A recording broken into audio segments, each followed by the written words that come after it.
The Lost Cryptids Conservatory, where we will shatter your reality to bring you closer to the truth.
All right, guys. Sorry about that. Give me a second. Had some things pop up on the phone as we were starting the show that I had to take care of real quick. But we're all ready to go, and I think we have a pretty good program. So I'm excited. Hopefully everyone's doing good. See everyone chatting away in chat so far, and yeah. So I was watching Central Florida Bigfoot's Pareidolia special, which is pretty cool, and watching a little bit of the after show. Of course, I had to get the kids to bed and get this all set up and ready to go. So I wasn't really hanging around in chat, but very good, knowledgeable stuff on the show. And then, of course, the aftermath seems to be jam-packed with knowledgeable people. So if you're tuning in this, make sure to check out that show afterwards and vice versa. All right, so I got the computer all set up, ready to go, and it should be operating the way I want it to, so we won't have any issues outside of interference, and hopefully a lot better for you guys in the end. That's what it's all about. So we're going to go through some unchecked audio that we got back a couple months back in summer, and I couldn't get it off of the recorder for a while, and I made mention of those a couple times, but finally got it to upload, and so now we're gonna just check this out and go over it, see what's on it. Maybe nothing's on it, maybe something's on it. Who knows? But we'll go over it, quick scan and stuff, and kind of very fast go over things and try to spot everything and see what we can find. Hopefully something good. So it'll be pretty interesting. So everyone in chat: Sandra Piper, Brown Dwarf, Nomad, Michael Haywood, and Ramiel Acosta, Filipino survivalist. Apologize if I pronounced that wrong. It's been a while. It's nice to see you again. Prairie Fire. Glad to see you guys in chat. So I guess we'll pretty much get started right down to it. So let me jump.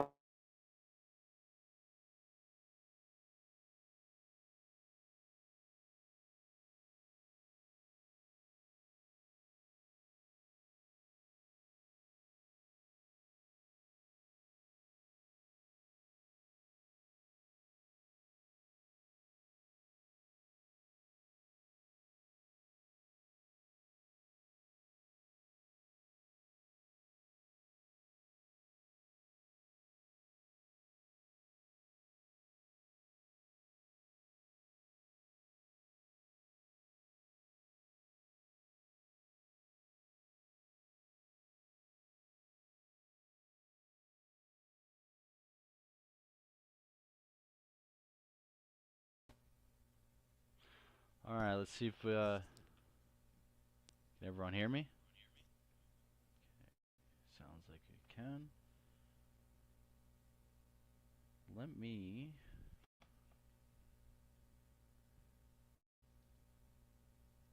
figure out this for a quick.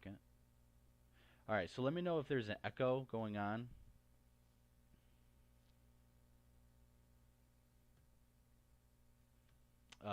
If not, then.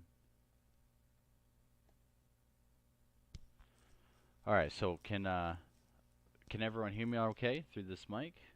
Is there any echo going on? Can you guys uh,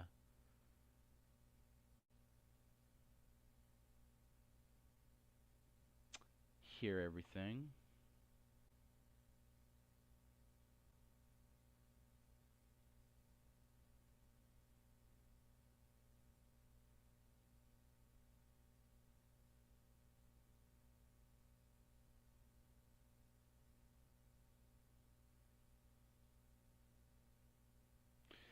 All right, yeah, I might have to speak a little louder with this one. But just let me know. I can adjust the volume. Let me know if there's any echo going on, because it might bounce off the phone. Um,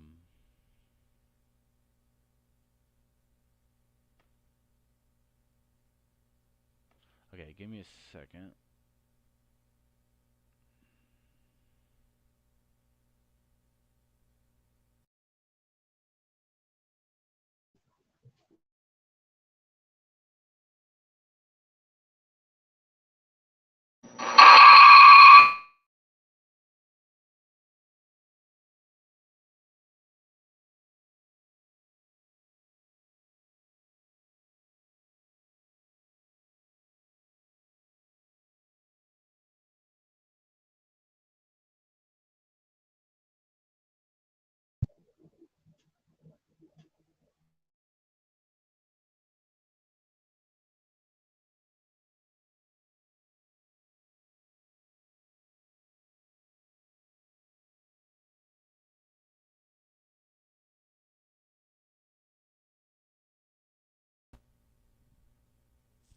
All right, I apologize for a little bit.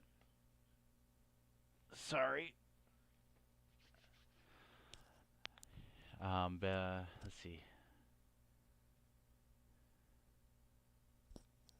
Let me adjust this mic volume so you guys can hear me. I'm not sure why we had the interference when I jumped back onto my phone when the other me was out.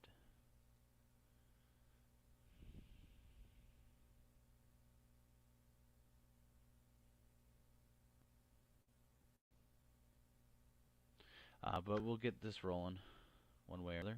So just be patient.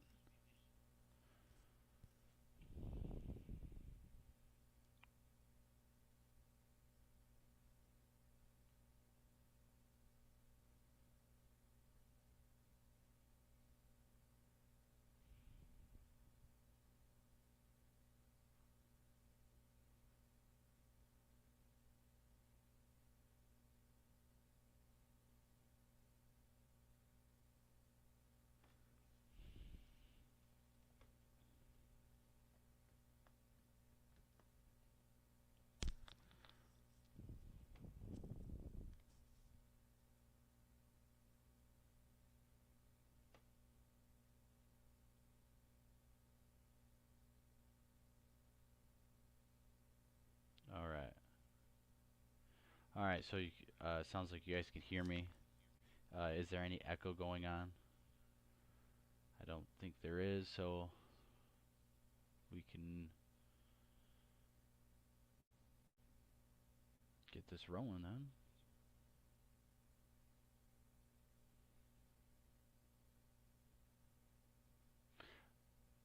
Let me know if the audio is still low for you guys. Let me know if there's any echo. It would really help before we get started, because it's going to distort all the audio and everything. I just want to make sure that this plays loud enough for you guys. All right. No echo. Sounds like you can hear me good, and it's working through this. And so let's do the final test to make sure that you guys can hear this. Let me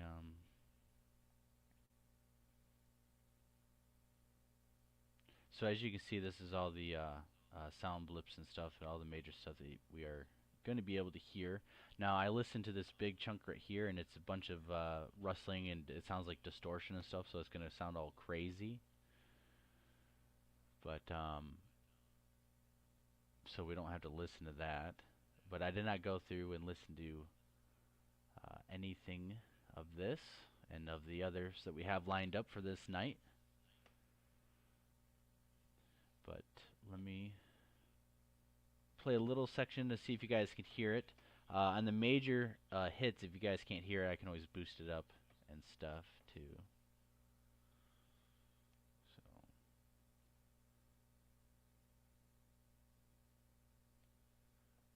So let me see, zoom out a little bit. Way too zoomed.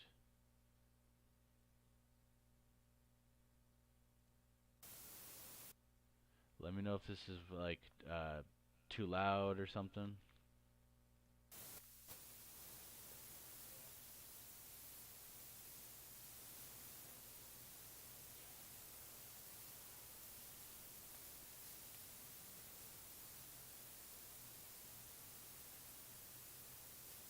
I'm gonna play this distortion. If it's way too crazy loud, or if you guys can't barely hear it, then let me know.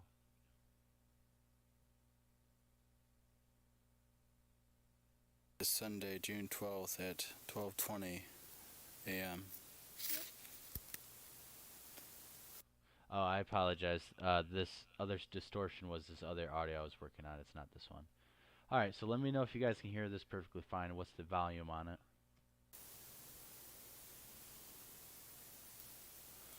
Alright, it is Sunday, June 12th at 12:20 a.m.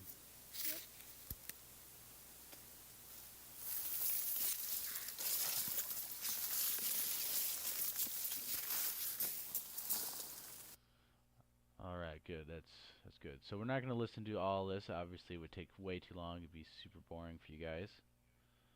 But what we are going to do is look at the spectrogram. You can also look at this wavelength. It looks way different.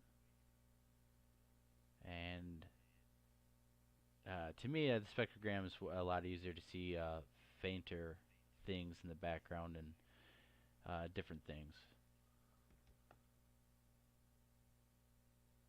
Alright, so I'm so glad this is finally working out for you guys. I've been trying to do this for the longest time, and StreamYard, for whatever reason, won't let me do it, but we beat the system, and so we're doing it this way.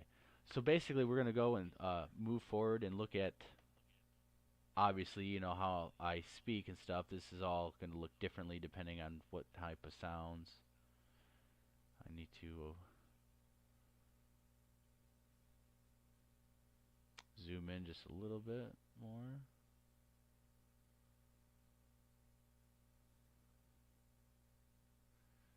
So we should do about that. We can do a little bit more. So we do every individual second. And you can see the different wavelengths of actual sound waves and of my voice and of me speaking and stuff. So I got to, I can't. So I got to scroll over here. So let me put this on there so I can see behind it. And we're going to basically slowly zoom out. But we're going to scroll forward, and any blips and sounds we're going to hit on. So as you can see, like this sound right here, this what this looks like. This could be rustling or something. So that was a cough. You can obviously hear that was a cough.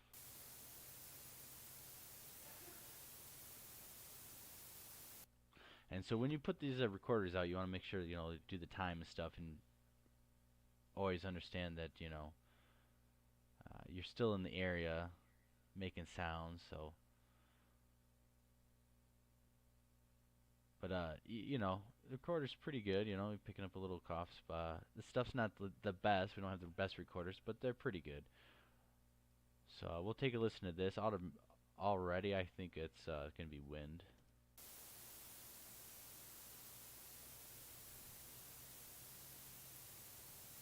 This is the lower range of frequency right here. You hear that humming, extra humming. That's actually a car, I believe.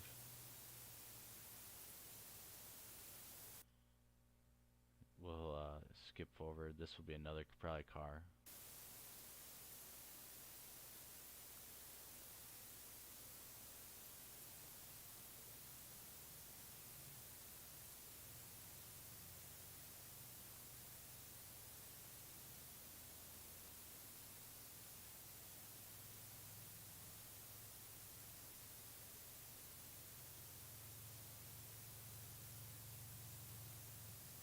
So if you guys can hear that, yeah, definitely a car.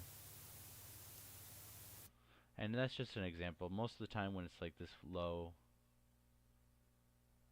steady stream like that, it's usually wind or cars in this case. You might not be able to hear some of this because this is not that loud right now compared to like some of the other stuff, like the talking we just seen. But we can see right here, this sliver that goes down right here, that's going to be like a little ticker, a little fast, very soft sounding, probably nothing but like a bug or something landing. It's not loud.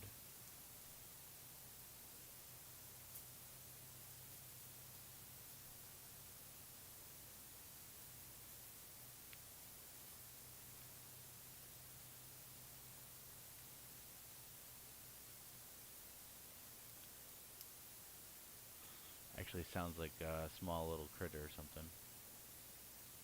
I'll play it really fast again, but we're going to keep moving forward because this is very, very faint sounding stuff. Like that, just little. And if you have a hard time hearing it, you'll look at this meter and it will pop up in correlation with this spike.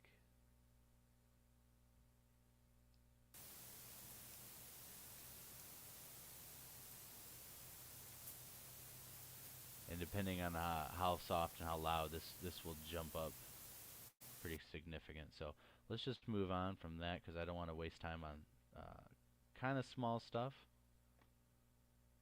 But we do want to check and look at everything. So right here, you see this line on the left. How very faint that is. It's very soft sound. And we'll show hopefully louder sounds that you can clearly see a difference. So this is very soft sound. This is stuff that could be in the very, very background. This could be like bugs. This could be light leaves blowing and stuff like that. I've learned this the hard way in other audios and stuff.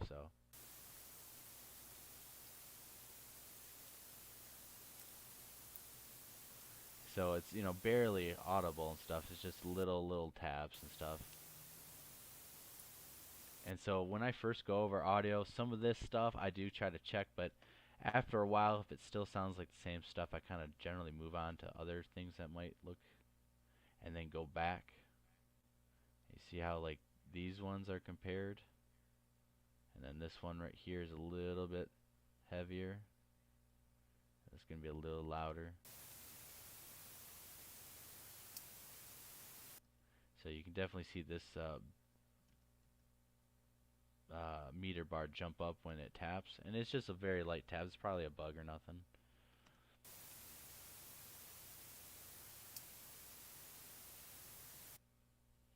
And so, you know, we'll move over to right here. Now I think this is probably heavy wind, or we'll check it out. Couple taps in here. Small one right here, just very little registered and stuff, but you just can see that even on the spectrogram, it will pick it up compared to like on this other waveform. The waveform shows these little dots and stuff, but it won't really register like what these are. And so that's why a spectrogram, you can catch and see these little lines a little bit more, these faint little sounds. So you can actually see stuff in the background, or very faint stuff that, you know, is barely even registered. And these are the, you know, the high frequencies, low frequencies. Like 30 and below would be infrasound and stuff. So I could make it go lower and stuff, but the graph and stuff would be incredibly hard to read and stuff, and we're not doing that right now. So we'll hurry up and do this, and we're going to move on. So you'll see, as you know, it sounds like the wind will probably pick up here.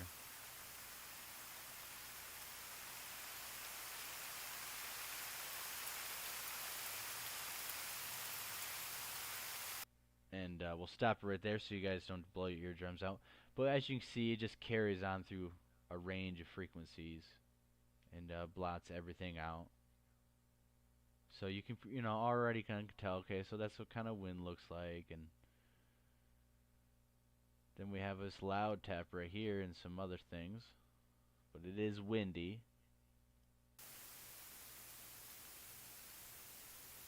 Just coming off a breeze.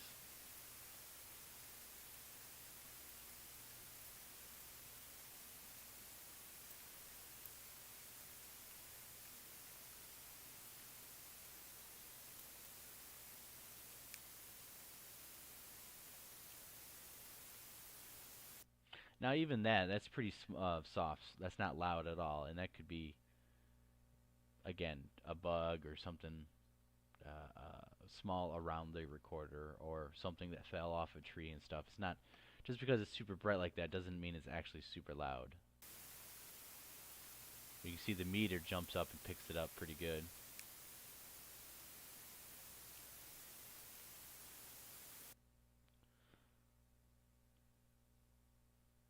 But it's something to check. Now here's something right here, it looks like.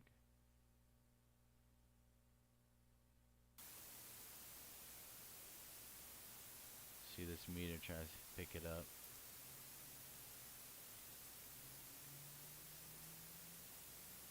Sounds like a car. Definitely a car. And I don't know if you guys are able to hear that stuff, but it definitely is a car going by.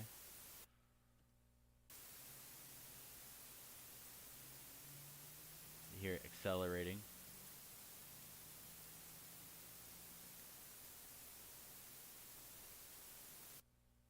But that's the kind of stuff that we look for. You know, this kind of looks like something could be a little different than wind. It's in the background. It's not super loud. So here we got these little clicks, these little ticks. Nothing too big. Probably just stuff falling. You see the meter. If you haven't had time, you can look at the meter. The meter will jump up. And then it'll register the highest level reading so far. So, kicked it up.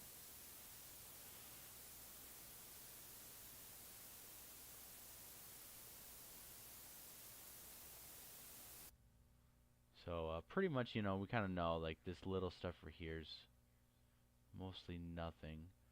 So for the sake of the show and for you guys, I just want to skip forward, see if there's, because there was some major stuff on there, and I don't want to get bogged down with time looking at every little small thing that's, you know, we have to check because it could be something, but at the same time, it's nothing major.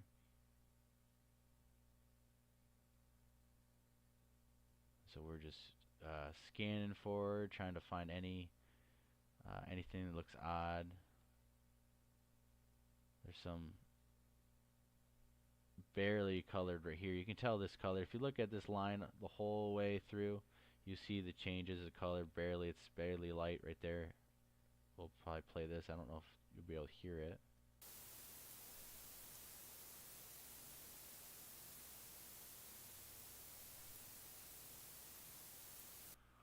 So that sounds like another car. I have headphones on too that can boost the volume additionally. So when you go through this, it's always recommended to have those headphones so you can boost the volume even more. Alright, so here we got something. It's a little finicky.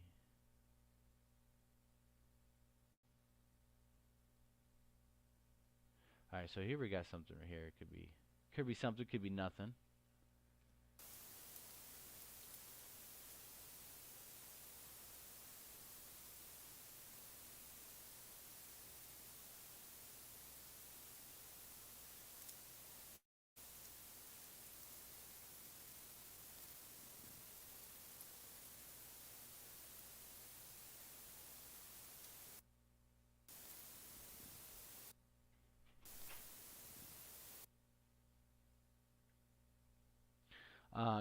Give me 1 second. I'll be right back.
Alright, I'm back. My girlfriend just got home and of course had to greet her and alright, so let's switch this around.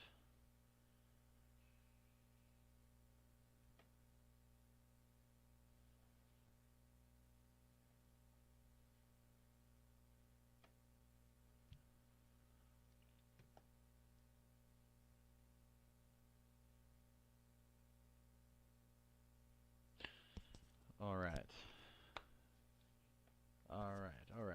So that's if you guys could hear that, it sounds like a little fluttering of some sort. Or it sounds like something dragging itself. It's probably a little rodent. And if we actually listen to this whole clip, it probably sounds like a rodent through here.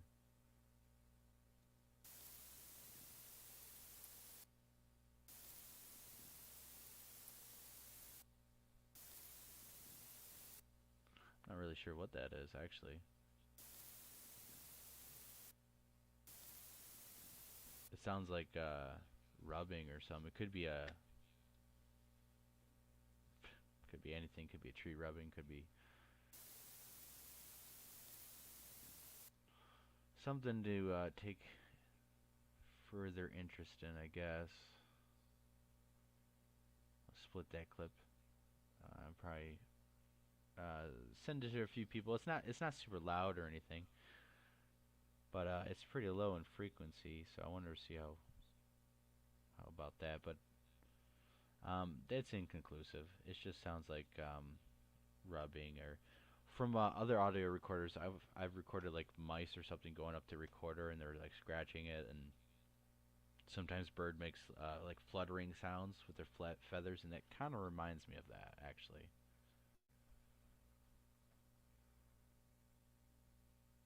So and this might be a little boring stuff, but I mean, this is how it is when you go through audio and stuff, and you visually want to go look at it, and you don't want to listen to all of it. I mean, you can listen to all these little spikes and stuff if you really wanted to be very diligent and stuff, um, or just skip and try to find all the major stuff. Usually, the way I do it and what we do is try to find the major stuff, go back, listen to, or in one sit down, listen to every single little small and big thing we would register, and then listen to the whole recording to pick up anything that we didn't hear. So let's see what this is, and I mean that's just kind of how it is. This is probably going to be a wind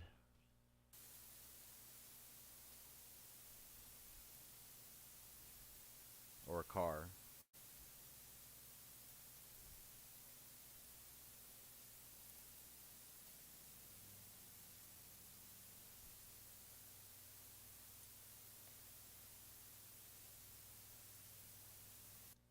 And so that's a car right there, but here's a little something dot.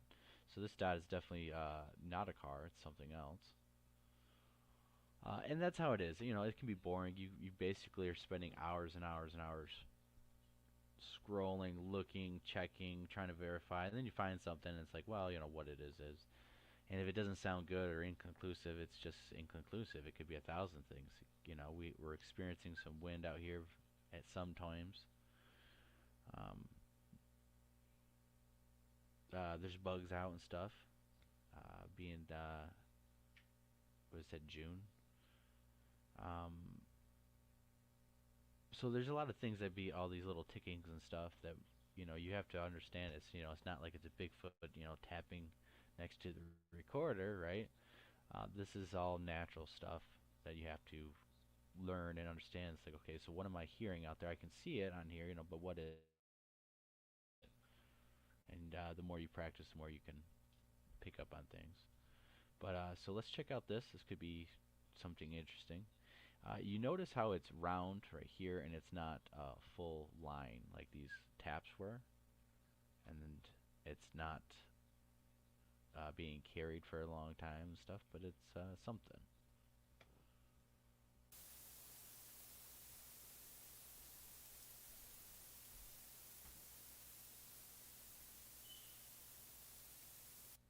So sounds like a bird.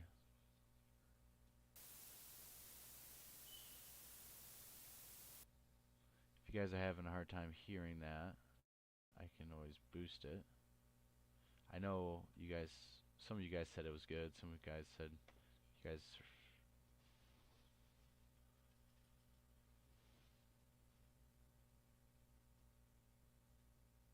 Might need to adjust it here, so I'll boost it for a little bit. See if you guys if that helps. Since this is something major, not just little taps. This is just a little bird, but we can amplify it.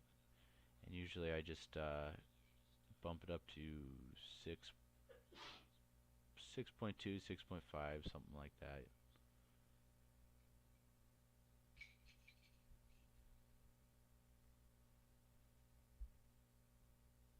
And I apologize if this is going to be way too loud for you guys, but I'm just going to play around with it.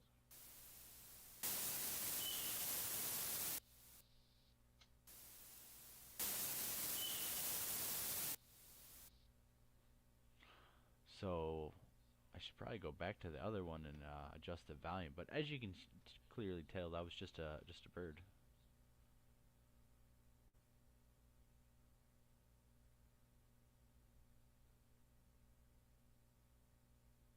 It's probably another tap, nothing.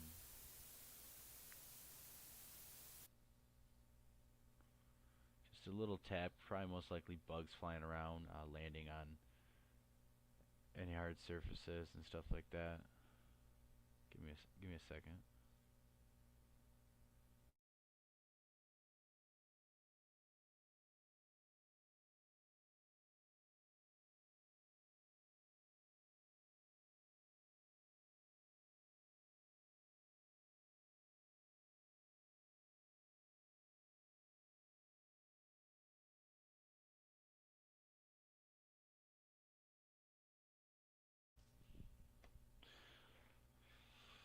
All right.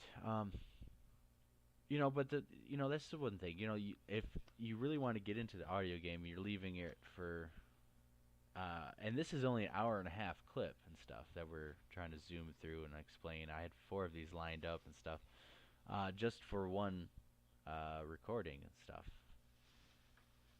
So it was like they're an hour and a half each times 4, so they're like 7 hours. I have 11 hours, 12 hours. Here's some stuff right here that's a little different. See how it's a little wider? It's not that line, but it's still soft.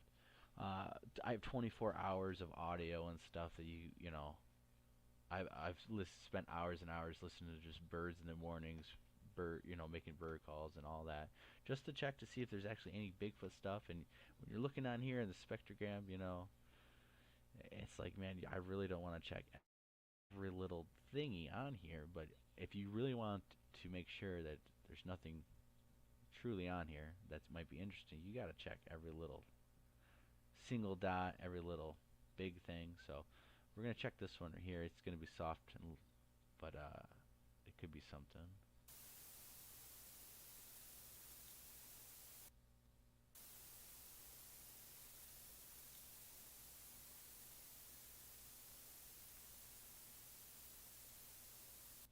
So to me, it sounds like there's something, a rodent right next to the recorder. And I'll boost that to see if you guys can hear that.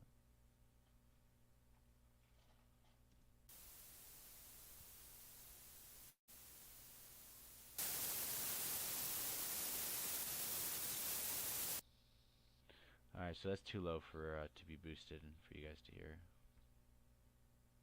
So we're just gonna move on, but from what I heard, it's probably it's a mouse or something,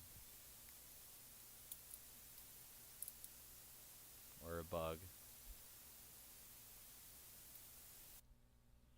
Nothing significant to really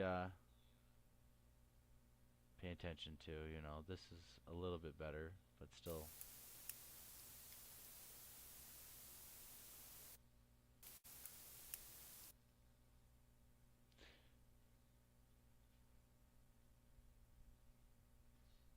Now, if this was winter and it was snowing and we had all these little taps and stuff, maybe that would be interesting. Trying to figure out what that was, because obviously there's no bugs around. There's no leaves or things like that in the trees or things that could fall.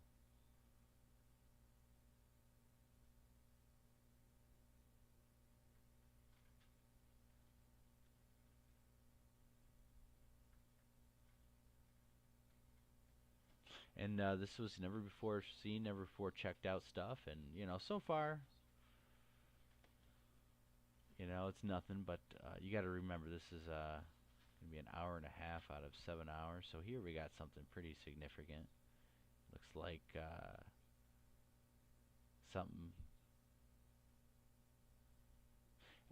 As you can tell, see a bunch of little lines right here. That means that each one is not very long duration sounds and stuff. So it's a bunch of little taps like we've been seeing, except for they're pretty loud and in sequence. So let's take a look at this.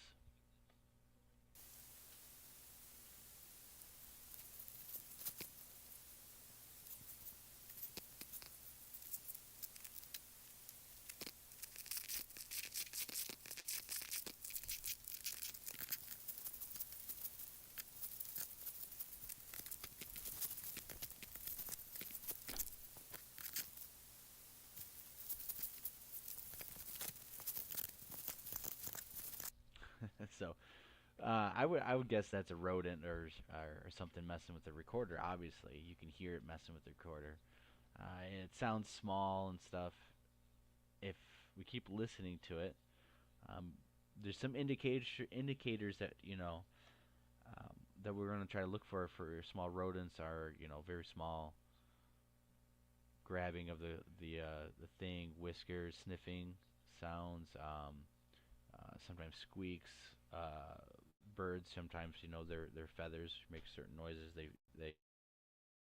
They flutter. They'll peck.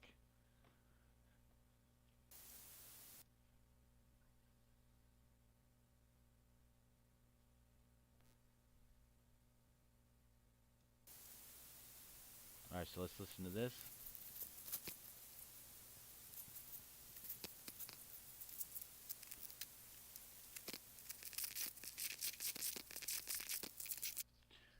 Like that kind of stuff, like that. That kind of reminds me of a mouse and stuff. So this is.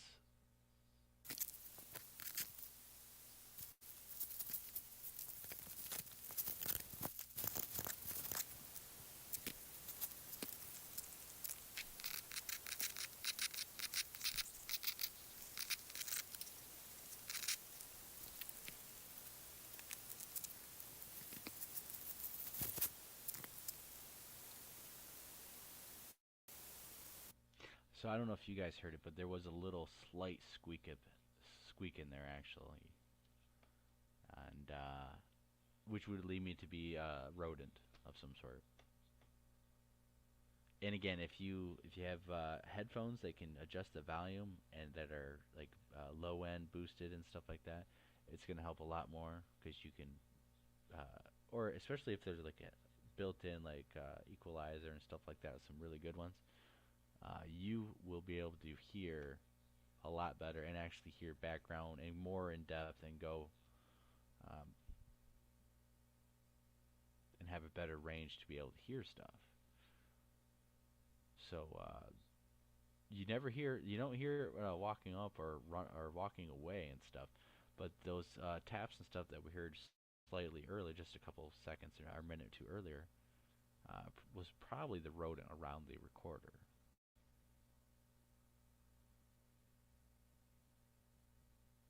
So that was one of the major things that we've seen on the waveform, which I'll show real quick, and then we'll move on and stuff.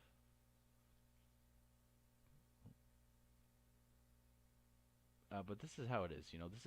This is kind of how I spend some of my evenings, some of my time that I have when I'm not in the woods and stuff. Is going through the data, and it literally is hours and hours and hours and hours of work. Not only just to go scan through everything, to listen through everything, but I literally will push play and listen to all of this and try to work on something else or read or something else and try to listen to every single thing in the background that potentially not even get picked up on the spectrogram or anything that I might be able to hear on here, um, just to triple check really. And then sometimes I'll send it over to James or Tyler, and I have to have them check and stuff because I know they run different software and stuff too. So of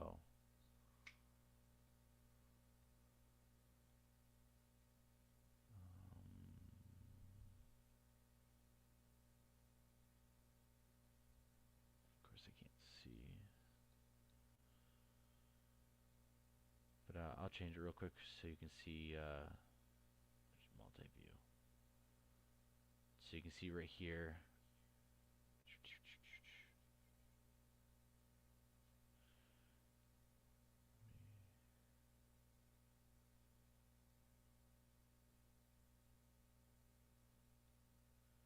So like right here, we've just been listening to nothing, nothing.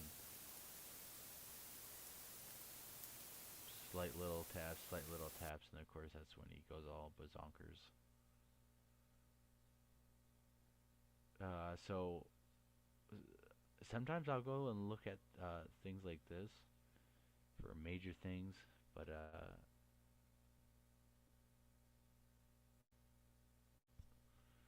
this gets more behind the scenes stuff a little bit. So we're gonna keep moving on.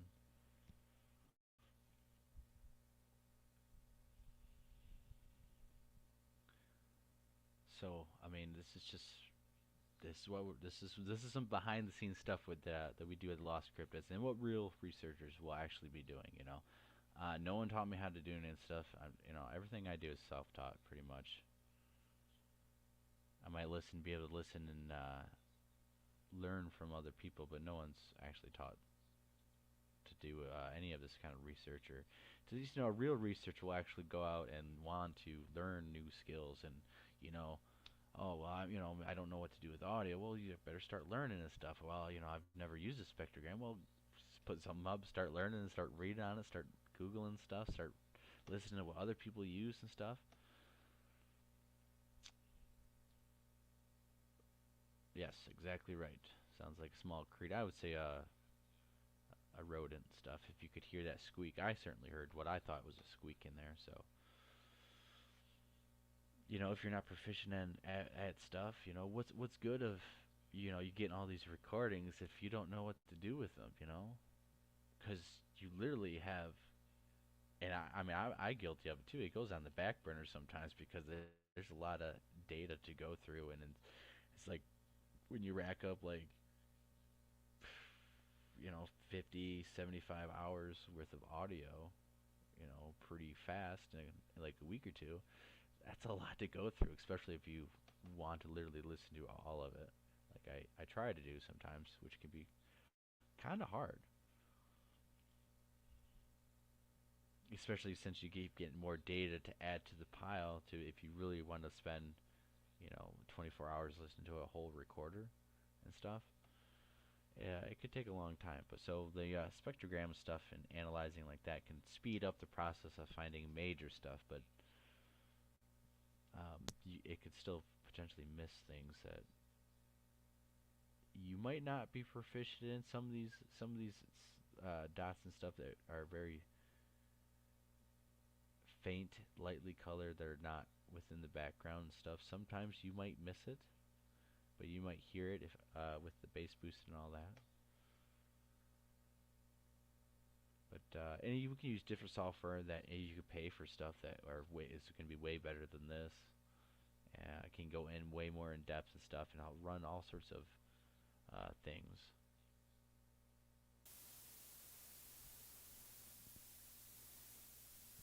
So this is most likely going to be wind.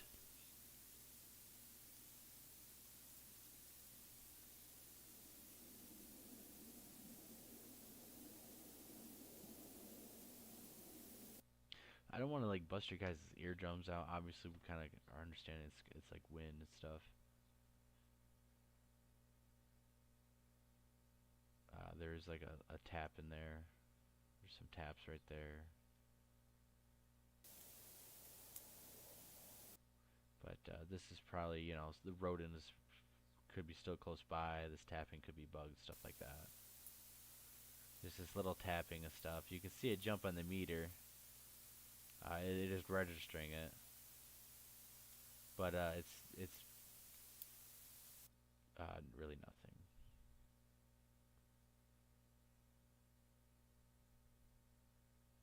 So keep on going, trying to find something better. And that's just how it is. But I was watching Central Florida Bigfoot show earlier, and he was doing a really good job on the pareidolia aspect and how. Oh, here's something. Right here. See how faint, and right here too.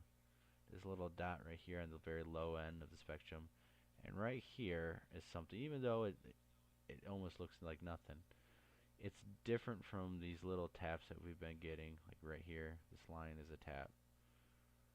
This kind of looks different to me. Let's try to listen to this one. It's going to be on the low end, so it's going to be hard for us to hear.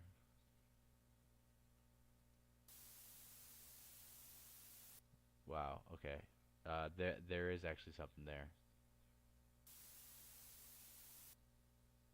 Wow, okay, so that's exciting for a second. Let's look at this one. .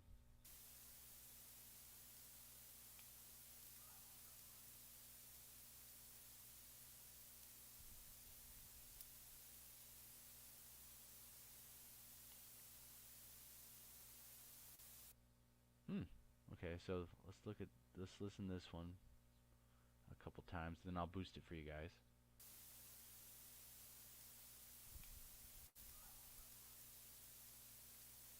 That sounds so weird.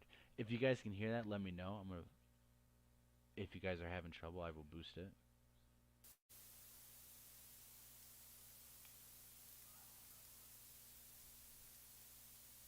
That is a weird sound. So is this other thing, and it actually sounds interesting. But so does this.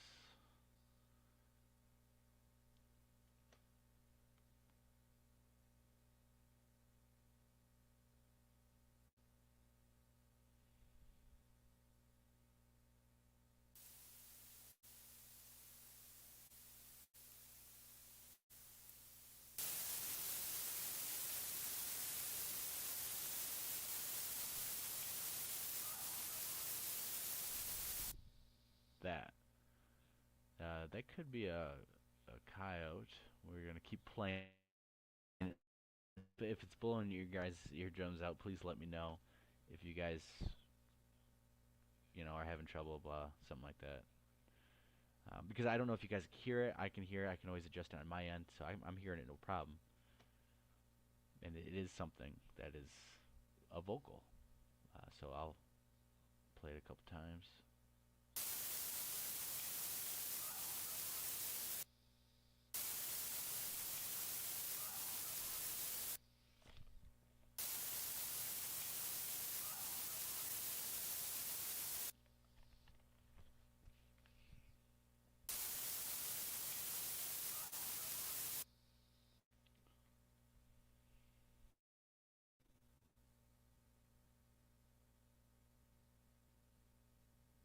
Yeah, there's some type of vocal, but that's.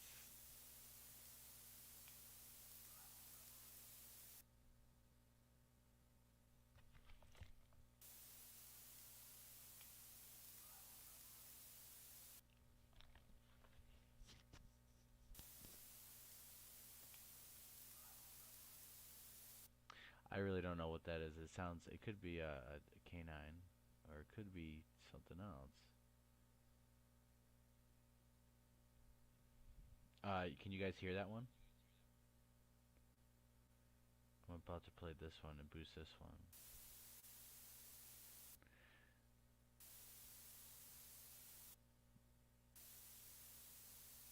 Alright, if you guys are not hearing that, I'm telling you right now, there's definitely something there. This sounds like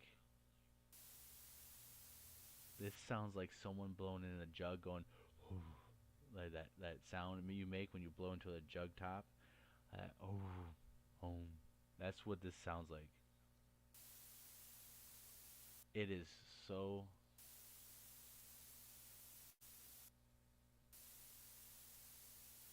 It's so low. It's definitely there. This is one that's going to be hard for you guys for me to pick up, or to be able to pick up and actually show and convince other people and stuff. This one would be pretty hard to pick up. It is on the very low end of the spectrum.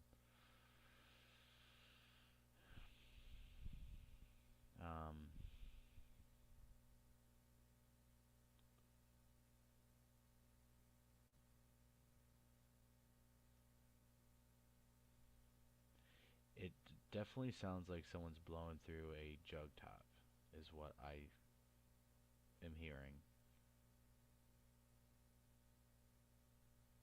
Hopefully you guys can hear it. This might get a little loud.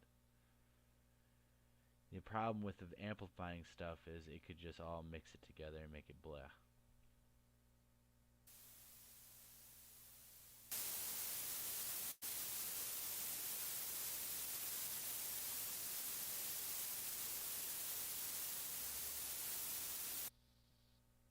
All right, yeah, I heard it. So I'll try to keep replaying it.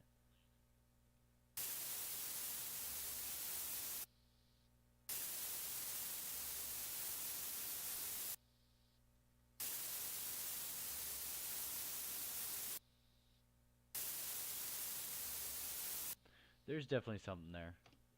If you guys are having trouble, you know, I apologize. There's not much I can really do about that. Um, these boosting headphones and stuff, they work awesome. You can see it, it's just a very little dot. It's right above the cursor. You can see that it's slightly brighter than everything else. It is very hard to see. It might be very hard for some of you guys to be like, it looks like something else. But uh, maybe, hopefully, some of you guys out there are hearing the same thing. It literally sounds like someone's blowing through a jug going, boom. And it's some type of low frequency going on. I might be able to adjust and see how low, but that is definitely sub 100 hertz.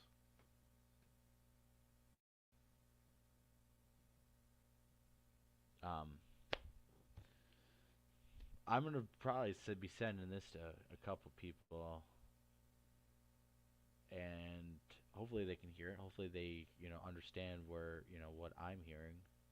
Could be nothing. Could be, but it's definitely not what we've been hearing, and this is why you check every single faint little dot on here,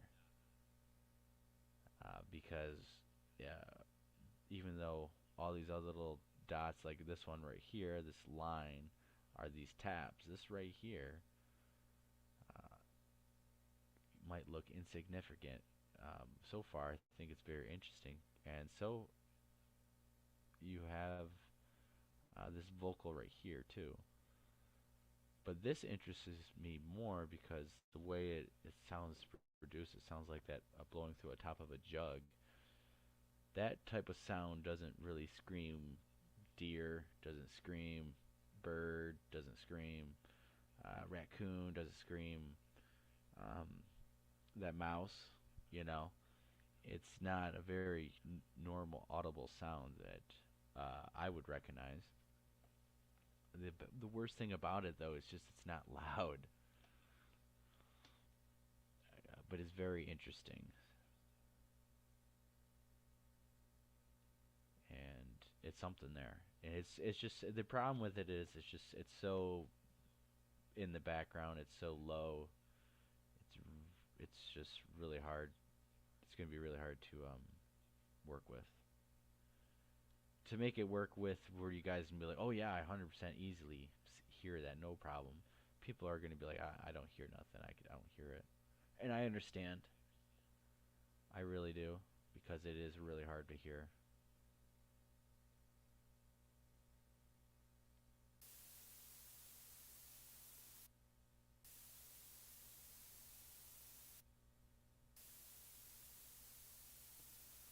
There's definitely something there.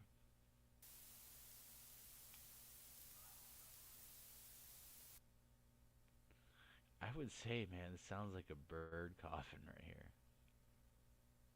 That's what this sounds like. Let me adjust it. It sounds like a bird coughing.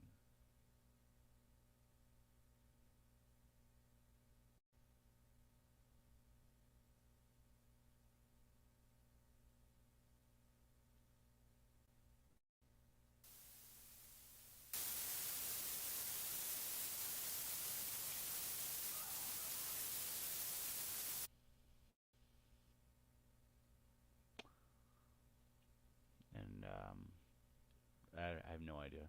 So, not saying it's Sasquatch at all. I'm not saying that at all.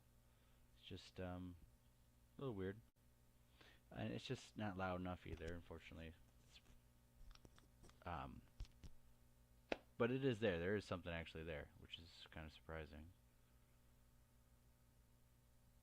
Considering I almost skipped it, but if you notice that this stuff right here, this little dot frequency stuff looks a little slightly different than these taps that we've been getting, and you have to have kind of a keen eye to, and you want to make sure you check every single thing. Even though I almost would have probably skipped it because I don't want to be looking at every little dot with you guys. It looks slightly different that I wanted to check it, right? And to me, it is definitely 100% different than these dots, these sounds. Obviously, we've been hearing. Is it significant to say Sasquatch? No. Are they kind of interesting sounds that I kind of want to know what they are? Yeah, because I want to be able to eliminate that from next time. If I hear sounds that I hear again, then I know that they're most likely not Sasquatch sounds, stuff like that. I want to be able to eliminate things that I hear.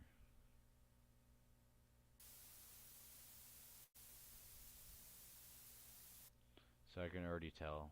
I mean, I'm sorry if I'm like stopping you guys already, but like within playing that like that fast, I can. That's a car. I mean, car.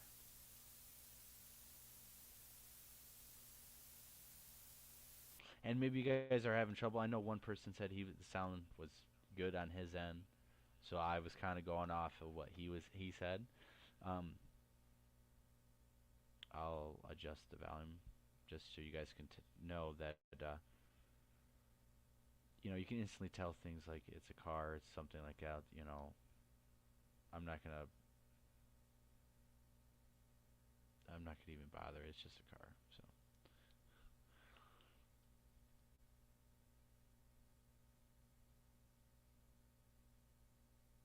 here's another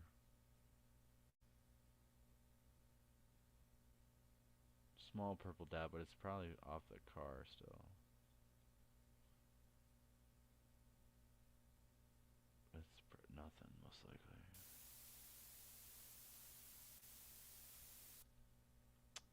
So nothing.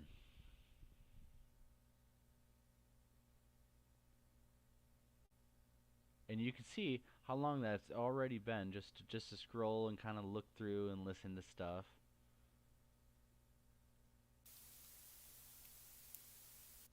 Um, it's not like it's super easy, super fast. You can just zip on through. You can look for the major big stuff and only look at stuff, but you'll miss the little things that are picking up, which this sounds like those clicks, taps. This could be a wind, most likely another car.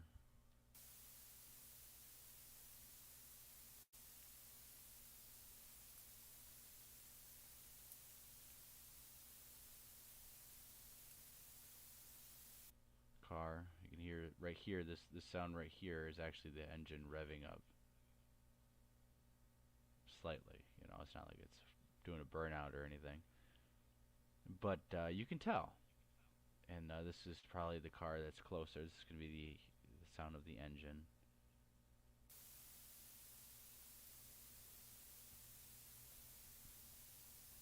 Hear and accelerate. And so, off the bat, you guys can pretty much get used to it. It's always good to check. We got a little bit more.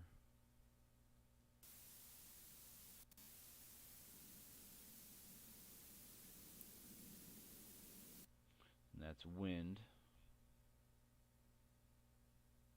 I don't want to just, blow your guys' eardrums and stuff. And this might be boring to you guys, but this is behind the scene look. This is actual research that you could spend hours and hours and hours and hours going through nitpicking.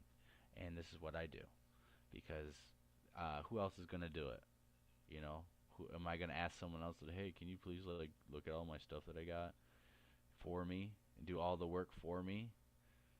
No. How would I get proficient at picking up stuff and saying it's Sasquatch and stuff if I didn't know to look through and spend hours and try to figure out what that sounds make, what bird sounds make. I have coyote sounds and stuff I should show you guys. We can look through all the different wavelengths that they look like, all the different sounds that we picked up. And we've picked up some interesting sounds that I think people would be like, oh yeah, that's a Sasquatch. But there's coyotes going on at the same time. It's clearly coyotes and stuff. We actually have some. I think we have it recorded, but we've experienced stuff where there's a coyote pack over here, and then what sounds like a Sasquatch in a tree line that responded to some of our calls and stuff. I believe we have that somewhere.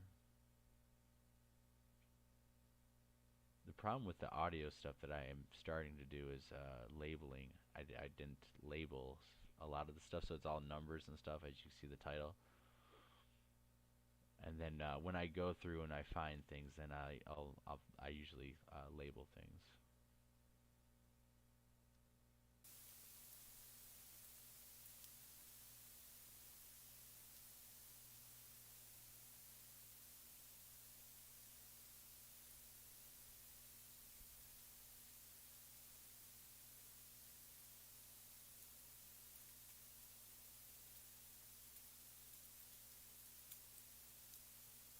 Sounds like that little rodents by walking around, or something else. You know, it could be a bug flying around hitting stuff. But I mean, seriously, if I don't go and spend hours looking through all this, who will? Am I really gonna just go ask another man to do my work for me right here? Can I ask you guys just to go do it, for me, and expect you guys know what to do, and then rely upon what you guys think is good and what's not good, or if you can spot things, any if you can't?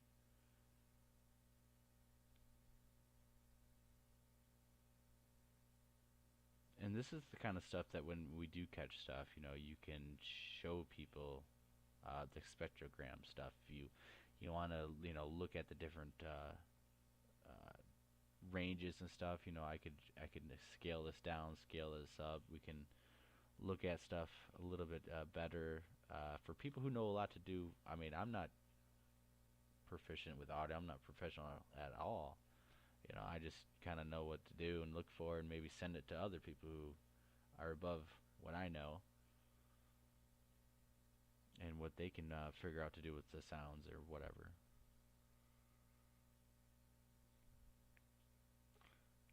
So, but I should at least be kind of proficient to know what I'm doing, so I can't just what's the point? What's the point of getting audio if you don't even know what to do, really? And the way to learn is to look up stuff on Google. You can watch videos, look at other researchers, look at more professional like audio works. If you're using a software program, learn how to use the program. Learn how to run it, use everything, tips and tricks, stuff like that. So we'll listen to some of this stuff.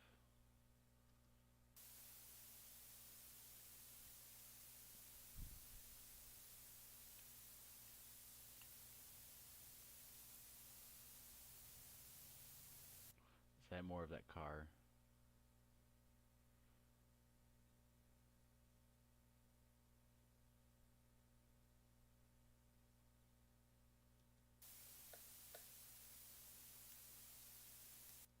It's a pretty nice tap.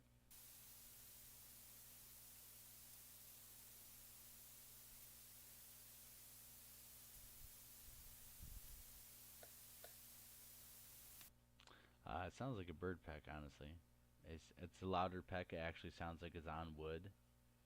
I would not say that's a knock at all.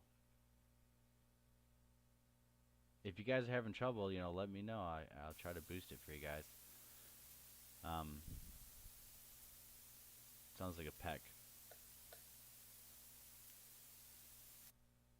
And the only reason why I think it sounds like a peck because I've been listening to a lot of woodpeckers today, and they tap tap tap tap tap, and that's what it looks like on the spectrogram, and that's what it sounds like.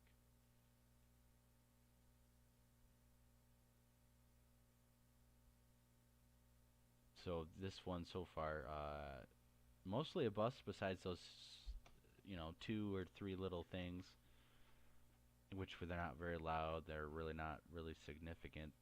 The one low end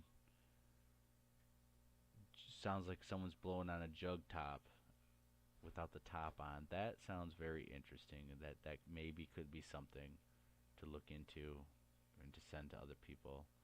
The problem is it's just gonna be hard for them to work with, but that's the name of the game, Yeah, it's not like I'm gonna set this out there. I'm guaranteed to get stuff. I'm literally showing you. It's like it's hit or miss. It's like either it works or it doesn't work.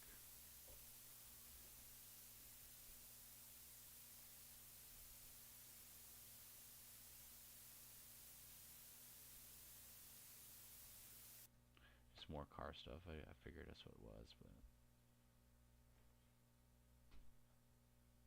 it looks slightly different. So we're gonna keep going, keep going. I mean, that's just, yeah. Oh, here we got something right here. We got something right here too. These faint lines. See, it kind of looks like that, but it could be two taps. Maybe those are two different lines right there. But right here, this right here is what we're looking at.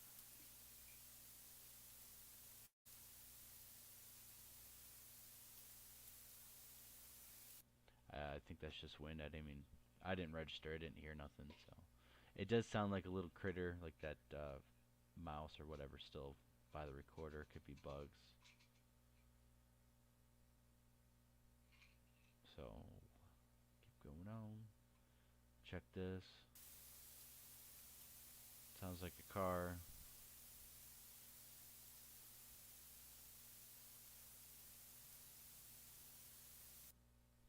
Car off in the distance.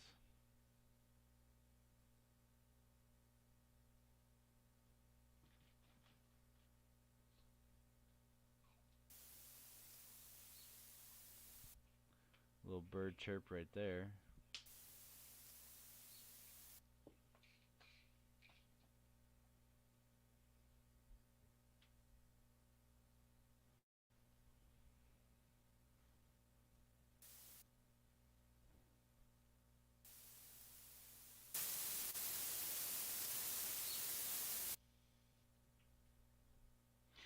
So it sounds like just a slight bird chirp.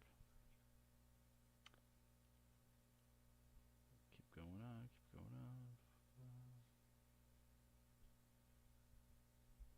on. All right, so that was it. That's about how long it takes, give or take, to go through an hour and 33 minutes of audio.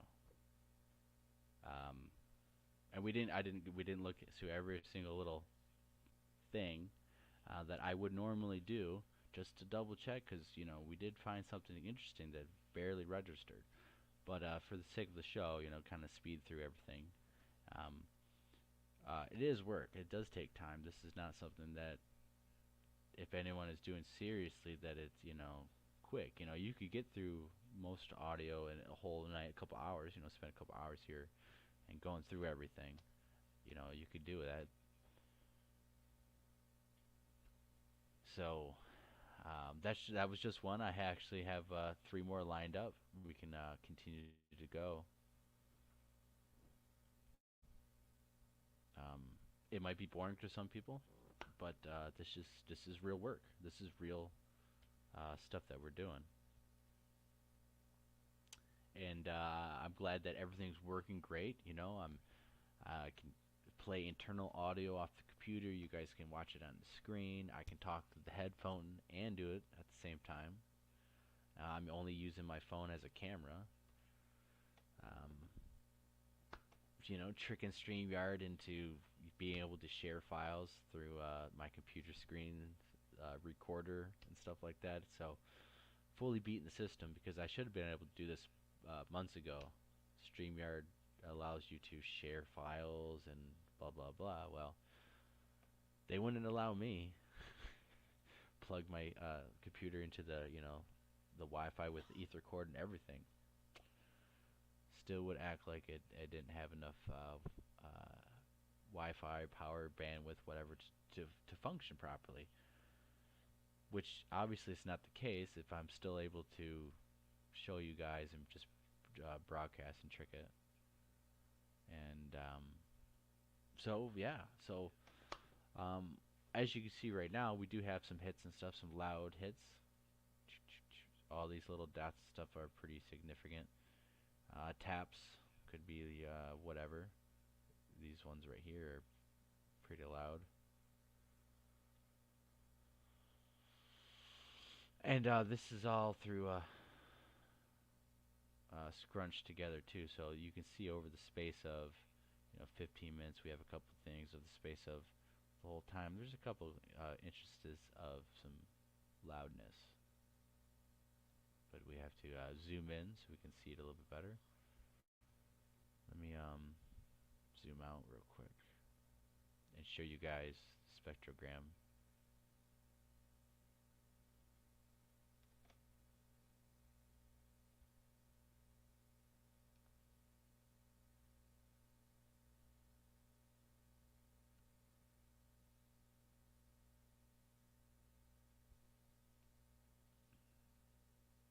Didn't work.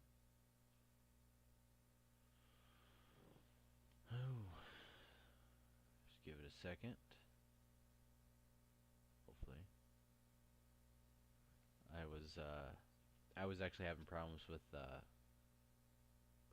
Audacity before the program, so hopefully it works and stuff. If not, I could always just re-download it and stuff. It'll take like 2 minutes, but basically, you know,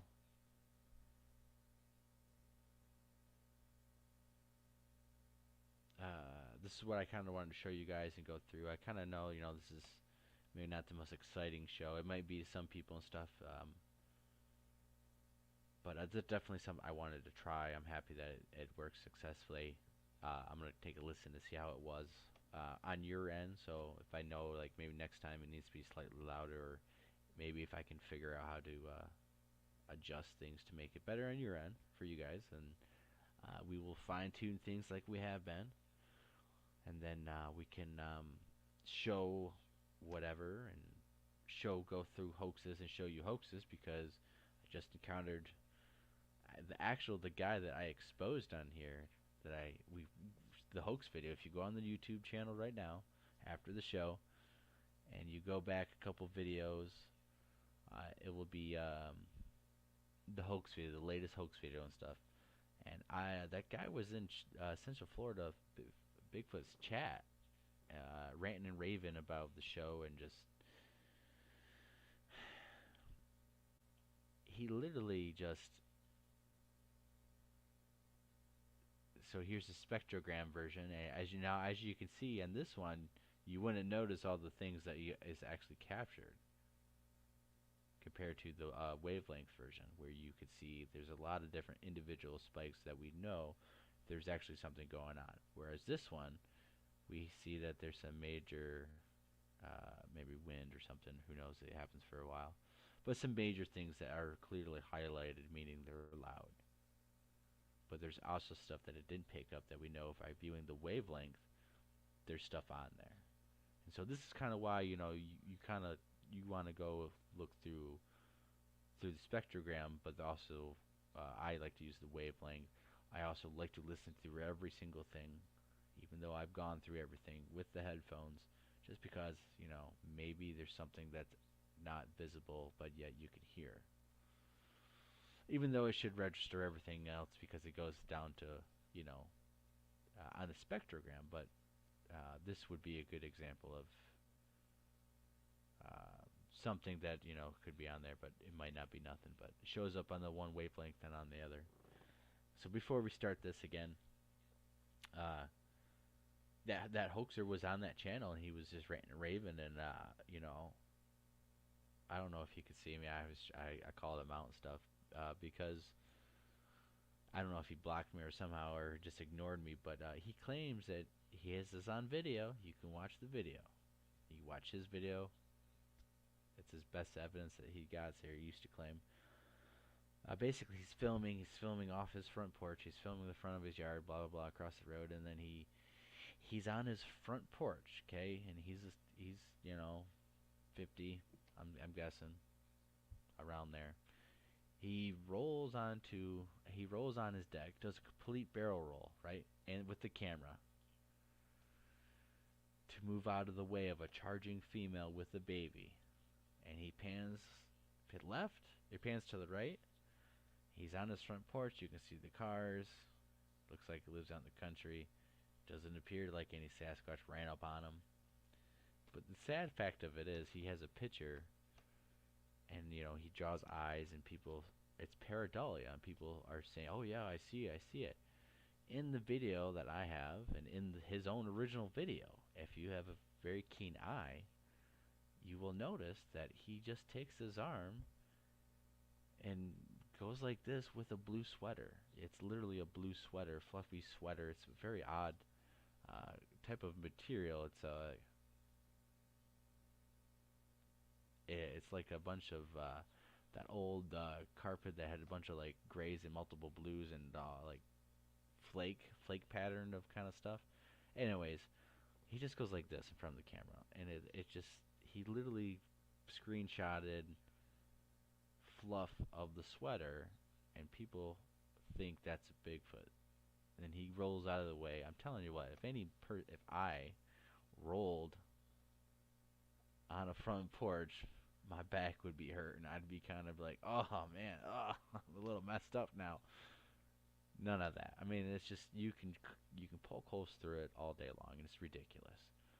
This dude, he was bragging about it in the chat, book deals, stuff like that. People believe this, and I like to call that guy out because it's ridiculously stupid.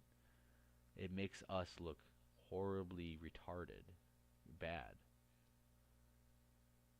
It makes us just look incompetent. It makes us look like we're not capable of doing anything. When it's like people who like, who I kind of thought, knew some things, like were commenting on that picture saying it's real when it's not, and it's frustrating. So I'll call him out. I'll call other people who blatantly hoax in that regard. It's just, and many people don't know about it, and that's why it's like I'm like one of the only people. I know there's other people now, but like year or 2 years ago when I first like called him out, man, it was kind of ridiculous.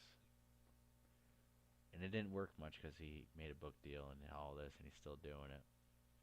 And he's very cocky, saying he's the best. He's the best in the world at getting pictures of Sasquatch and stuff like that. Because of pareidolia. So we're going to zoom in.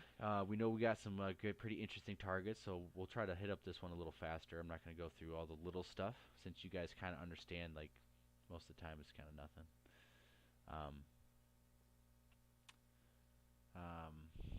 But we definitely have some stuff. It's being a little touchy, but make it work.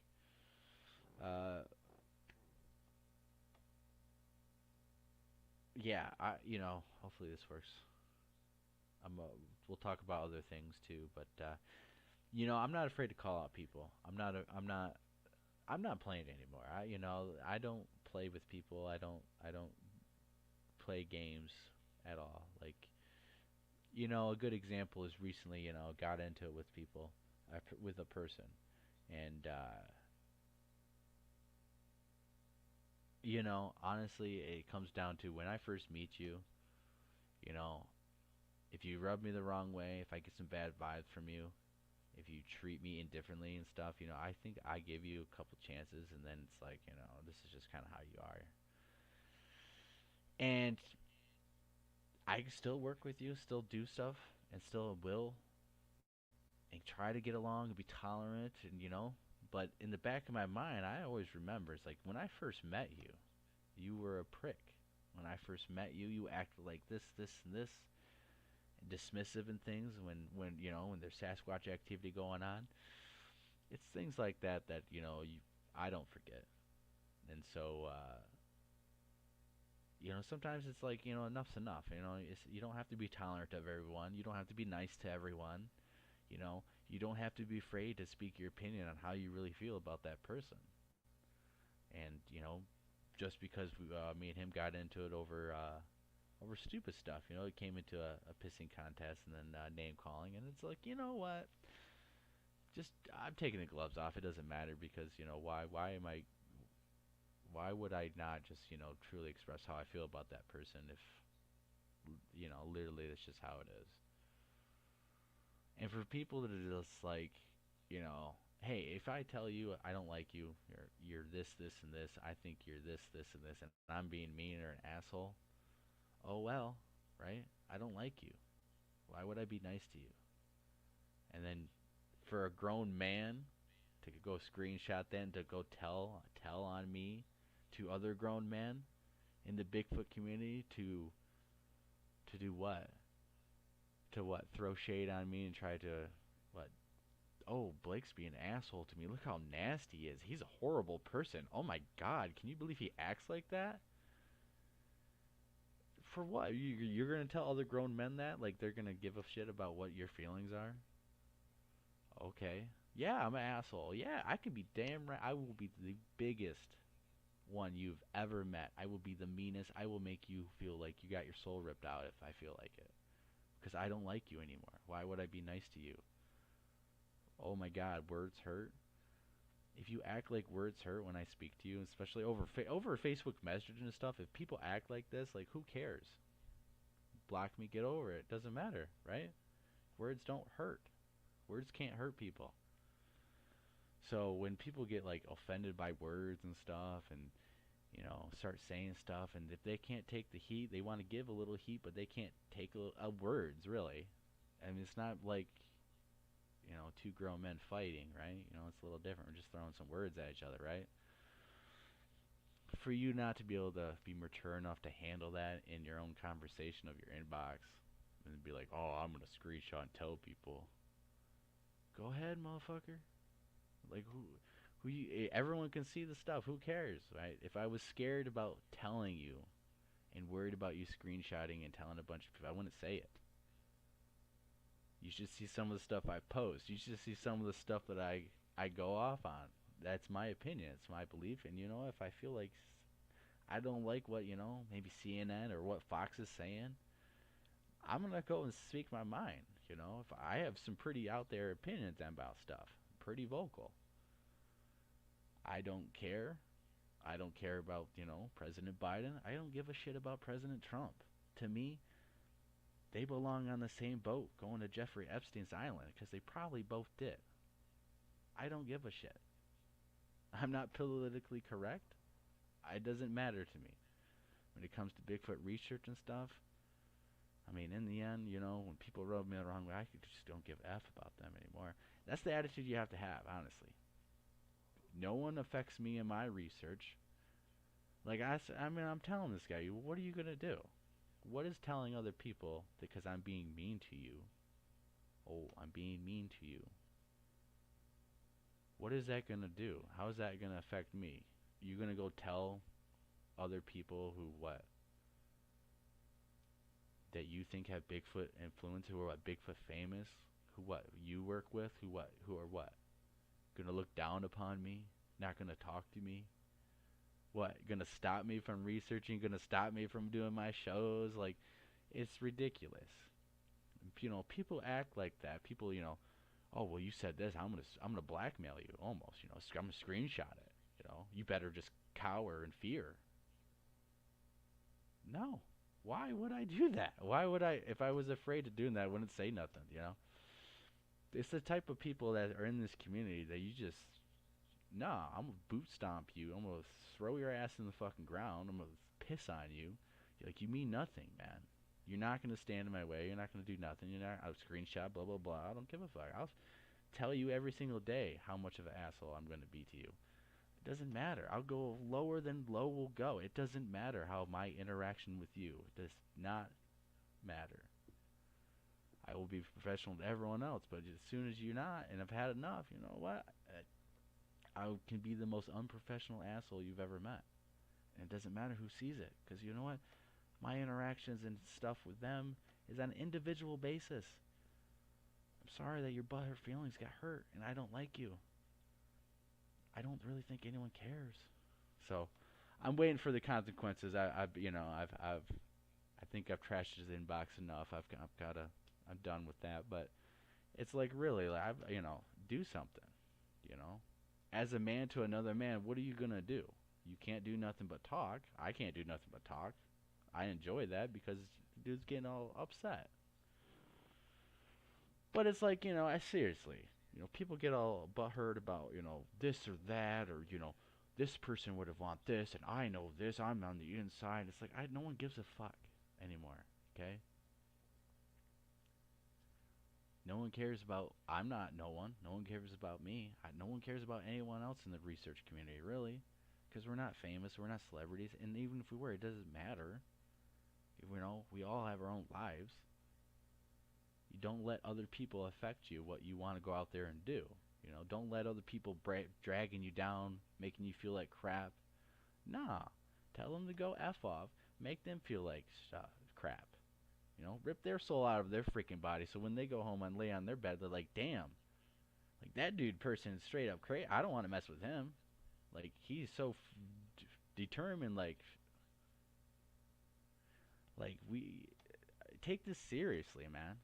You know, all these people posting pareidolia pics and then they're defending it and stuff, you know, and they're attacking you. These are fantasy role-playing people who don't have lives, you know.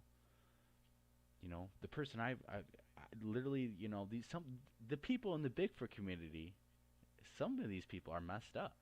You know, like everyone's messed up, right? We're going a little off the cuff right now because I think it's important because hoaxers, there's people who, you know, troll, there's a bunch of different crazy people. You know, everyone has problems, everyone has a life, everyone has shit that they deal with.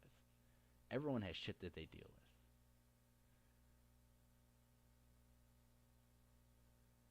But you know, you don't have to put up with other people's shit when they're throwing it on you. You don't have to put up with someone else's stuff because, you know, they're friends with that person or they're friends with them, and, you know, they might say something to that person, and that person, you know, might not go on an interview now. Like, it doesn't matter. You don't let that affect you. Don't let that stop you. You do what you want to do. You know, I that's how I feel. You know, I'm serious about this. Like, you know, I take this seriously. I try to be professional, you know, and, you know, I look around at some of the people who say, you know, I'm a researcher and stuff and do this and do that, and they go home and they're weekend warriors. They're not spending hours and hours looking at audio. They're not trying to do anything. You know, they go on home dressing up like Bret Michaels playing guitar in their backyard and stuff, trying to make music. You know, that's the guy I was getting in arguments with. I looking at his profile, dude's dressing, trying to emulate Bret Michaels from the rock band. It's like, okay, well, this is not worth it.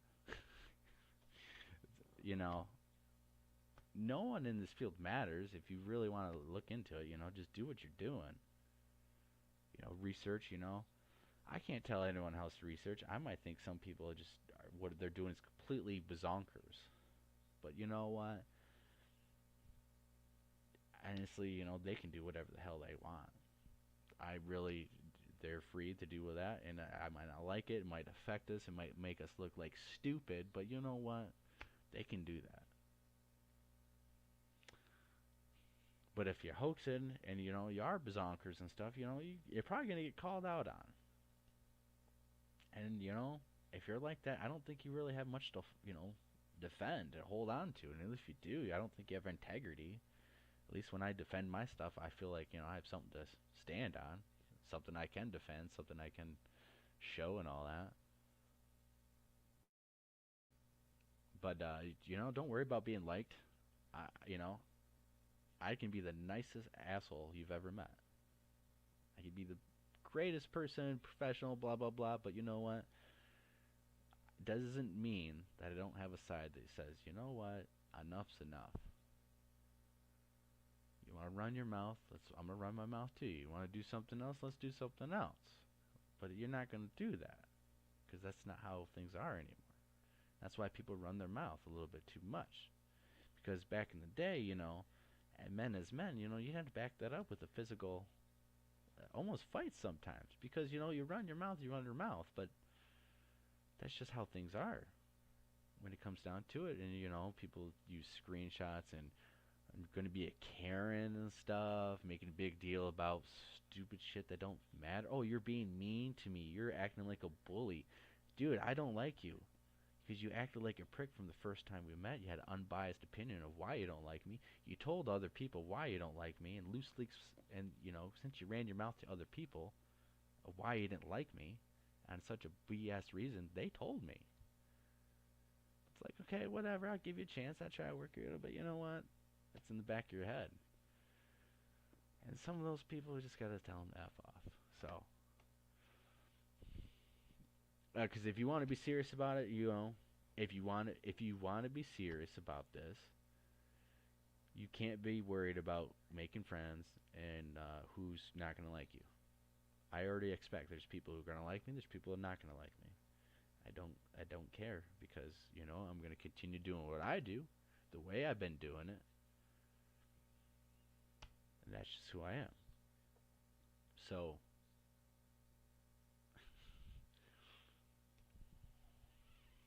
it doesn't matter, you know. I think everything I've done, set my mind to and stuff, I'm very happy with and stuff, and I don't rely on anyone. None of these people, getting threatened. Oh, I'm showing them this. The guys are laughing at you. Do they pay for my food? They wiping my kids' ass when they take a shit? They cleaning up puke when they're sick? No? Then they don't matter. You go tell them more, because I'm going to send you more stuff to show. It doesn't matter. I'll be the worst thing you've ever seen. Just to let you know, there's nothing you can do to me that's going to affect me. You can say you can do this, that, whatever. I applaud you, and I say try harder. Because I'm going to work twice as hard now to make sure that, you know what, it don't fucking matter, man. I mean, literally look at the four horsemen. None of them got along. They were pretty mean to each other. I don't have to get along with anyone in this community and still do what I'm doing. I can work with other people, of course, and stuff, but if it really came down to it, if I had to be just doing my stuff, I'd just be doing my stuff. So there's too many drama, there's too many bullshit, there's too many pricks out there. I mean, there's literally people who never been in a fight in their life, and it kind of shows because they don't have the respect towards other people. They don't have the discipline on certain things. They act a certain way. They think they're, there's a lot of people who are on this high horse looking down on other people for, because of this, because of a whole list of things, and it's just not right, Oh, Blake, I don't like you because of this, or, some people don't like you because of that, or,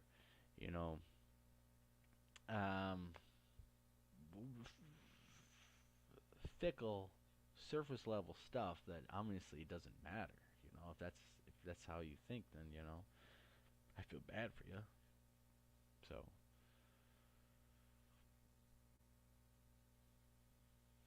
but I mean, at the same time, I'm gonna call out bullshit too. I, you know, I like, I tolerant of certain things and certain people, and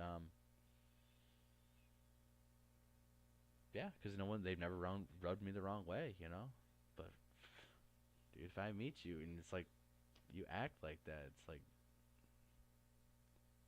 first impressions, last. People don't forget. I certainly don't. Usually it takes a little bit, but once I'm done with you, man, I'll let you know.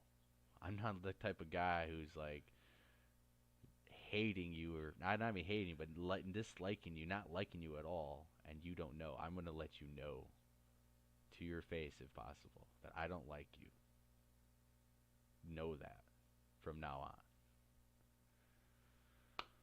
So there's a little bit of rant. I know I ate up a chunk of time, but there's a lot of stuff going on. I see other people frustrated at this community, at people in this community, and I think people should be called out. I'm not gonna play nice to certain things and certain people, and being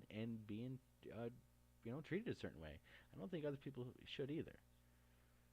You know, I think there's groups out there that are way too skeptical, that just honestly just their sarcasm is unneeded.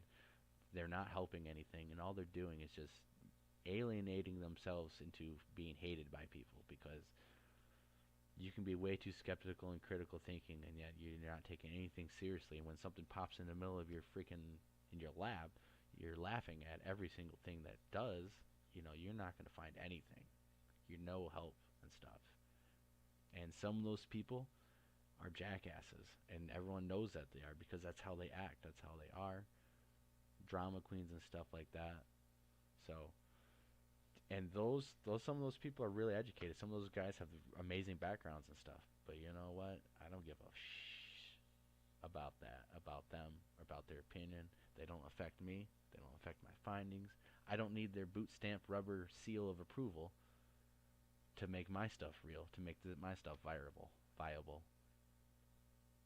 So we don't need to look at some of these people as, oh my God, they're the know-it-alls. We need their approval. Better not piss them off.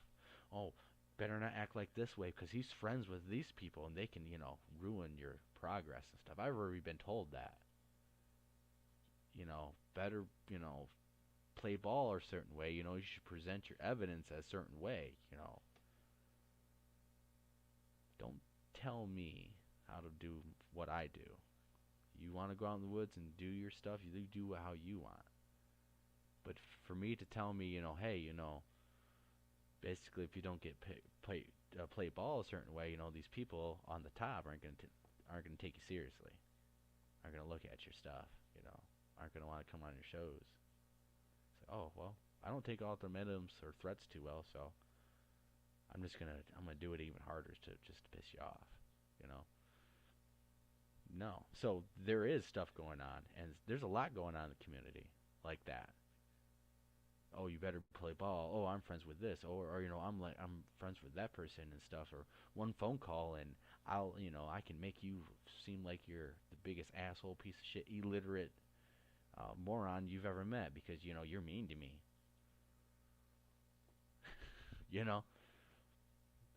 It's games like this is why 50 years has gone by. We don't have no evidence. 50 years has gone by. We don't have nothing. That's why everyone's divided and no one's works with each other. Honestly, because you hear stories about stealing other people's evidence, stealing equipment, fake people going on expeditions who never trained, never got off the couch all year, and all of a sudden they're holding everyone back that they can't even reach the destination that everyone knew for 8 months to go plan for, or to leave an area early and leave other people stranded.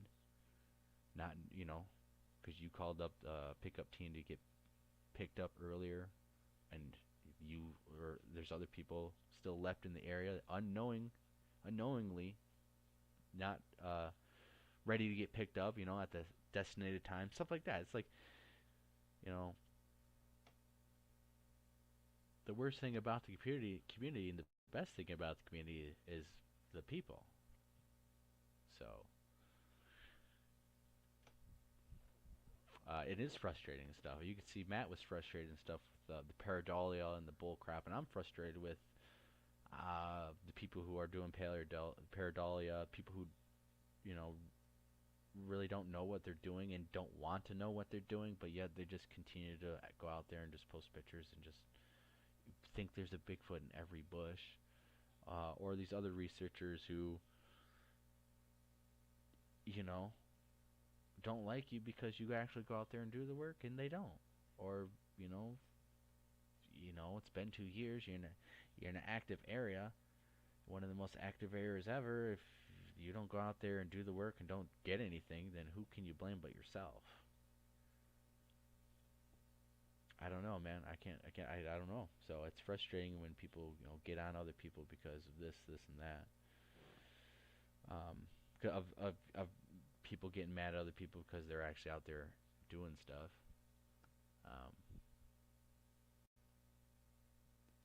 People want to join groups just because they want to be on the tail end of that progress, And a lot of people who have no skills in the woods. They just have a skill of talk, the gift of gab, convincing you that they are worth a damn, when in reality all they're worth is that mouth, spewing stories and telling you, oh yeah, this would work, this good idea. Oh yeah, theoretical stuff, that thinking. It does not matter because you're not setting a foot out in the woods at all.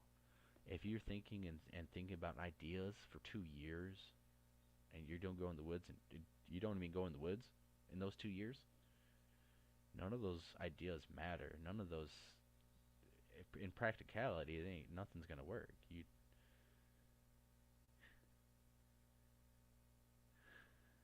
No, not you. Definitely not you. I'm just I don't know, man. I just went on a rant because we had that hoaxer that was up in your chat, and I know that Matt, you was frustrated at the pareidolia, and I got into it with this other researcher, and it's like over stupid stuff. It doesn't matter. I know that circumstances. We're both probably a little stressed about stuff, and it's just it don't matter and stuff. But at the same time, when you meet people and you get a bad vibe from them, they treat you like crap. You don't have to play nice with them. None of us are in any obligation to actually be nice when that person is just an asshole, and you don't want to be nice to that person just because they're friends with some other people. Oh well. I expect if I'm friends with a few people and I am not friends with that person anymore, and I treat that person like dog crap, I don't expect other people to be like, well, I'm not going to be friends with Blake because he was mean to you. Maybe that mother effer had a reason for me to be mean. You ever think about that? So, I don't care about whoever I get it into with. I don't, if other people want to get influenced by that and be swayed by other people's opinion based on their opinion and storytelling, then oh well. It's like this guy's, screenshotting all the stuff. He's sending me voice messages, so it's like, well, you're showing a one-sided conversation, bro. It's like, I'm gonna treat you like a little kid because that's how you're acting, a little Karen, little Brett Michael lookalike wannabe Karen. I mean, how stupid you got to be, man? If that's what you're gonna do, if that's what you got to do to like, run my name through the ground, down and dirt to other people, then go for it, bro. Because as they're acting like a little dude. It's so no, I'm not dropping names and stuff. He knows everyone. Hey, if he's mad, I'm showing anyone. I don't care. I think it's good, and it gives me good motivation. It gives me good motivation of like, I don't know if everyone's been in fights and stuff. I've been in fights, and I used to train with MMA and stuff. Wanted to get into that a little bit. And it kind of feels good to have a little like competition, a little bit, a little motivation of I don't like this guy. I don't like him. If I, it's not bad to get a little motivated like that by not liking someone, and maybe want to get in a little fight and stuff like that. It gets your blood pumping, and it makes you want to work harder. I got people out there that don't fucking like me. They want to see me fail. They want to do this, that. I want to fucking prove them wrong. That's the attitude I have. It'd be like get in the ring with Mike Tyson. If you ain't amped up to try to, I'm gonna knock Mike Tyson out, man. I'm gonna knock him the heck out. That's the kind of motivation I have, man. I want to freaking do good in this. Like Matt says all the time. He wants to be the one to get the picture, to get the new Patterson film. It's like, I love that, Matt, because I'm gonna do the same thing. Honestly, I want competition like that because it makes me want to work harder, knowing that Matt's out there, getting close to getting that stuff. It's like it makes me want to work harder and stuff. Good friendly competition, right? Then there's people out there I don't like, and it's like, what? I'm gonna work 3 times, 4 times, 10 times as hard as that person out there. I don't want that person to freaking work harder than me. No, I'm gonna sweat. I'm gonna bust my ass. I'll break my freaking arms working 10 times harder than that person. That's some competitional motivation that I think some people around here need. Get in this mentality of, what, enough's enough. Let's fight. Let's get out of this stagnant pussyfoot. I'll be nice, everyone, and I'm gonna play nice to you, and I disagree with your stuff, but I'm not gonna say anything. And it's like, dude, you're posting pictures of pareidolia in a bush. Let's just face it, okay? Let's call it out, because you're making everyone look like crap. Okay, that's why I called out David in the chat. It's like, he's a known hoaxer. I have a video on the chat. I prove it. I believe 100%. It's his sweater. He goes like this. I'm filming. I roll it out of the way. It's my sweater. I roll it out of the way on my wooden board porch. I'm 50 years old. I don't get hurt. I don't feel anything. It's retarded. Excuse my French and stuff. People are offended by that word. I'm a little amped up, and freedom of speech. I like to express myself a little bit. And you know what? Words don't hurt. They're just words. Get over them. Because people are going to be mean to you. People are going to say things to you. Oh, well, there could be a lot worse things that could be done to you than words. They're just words. I think, enough's enough. At certain people, certain things, it's like, some of the people on the 168 I loved, enjoyed and stuff. But there was a few I straight up thought, man, dude, you're phony. You're fake. I don't call them out and stuff. I don't say anything, because maybe they didn't do nothing wrong to me. You didn't give me a bad vibe, anything like that. I have no reason to not like you. I just disagree with kind of what you're doing. I kind of think you're kind of fake. But I'm not gonna call you out because of that. You didn't do nothing bad to me. I don't like you. Don't hate you. Don't like you. Nothing like that. But these other people, it's like, F that person, He was always a prick to me. The first time I met him, he was a prick. Trying to do stuff in the field, he was a prick, F that guy.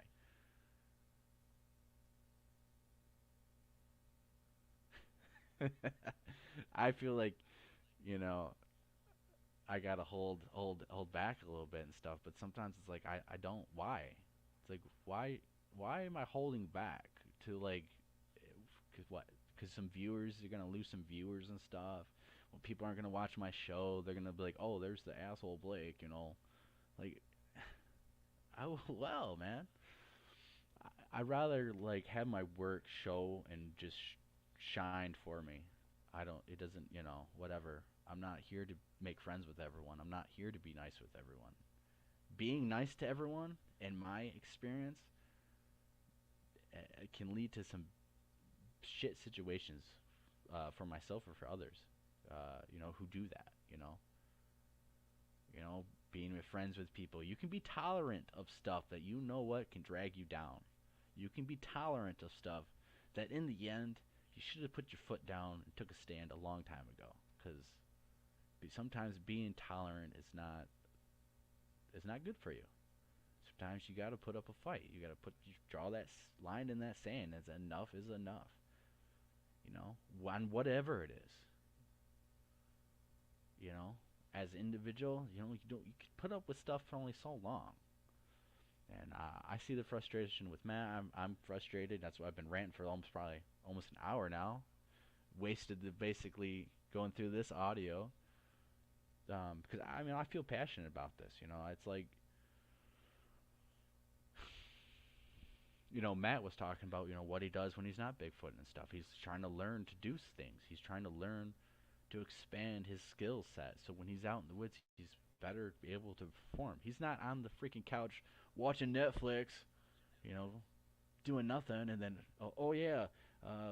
my next expedition camp out is, a month away. I'm going to watch Netflix until the day of and then get off my butt, go in the woods and get some work done. No. I'm here, but I just did a workout so much I can barely walk.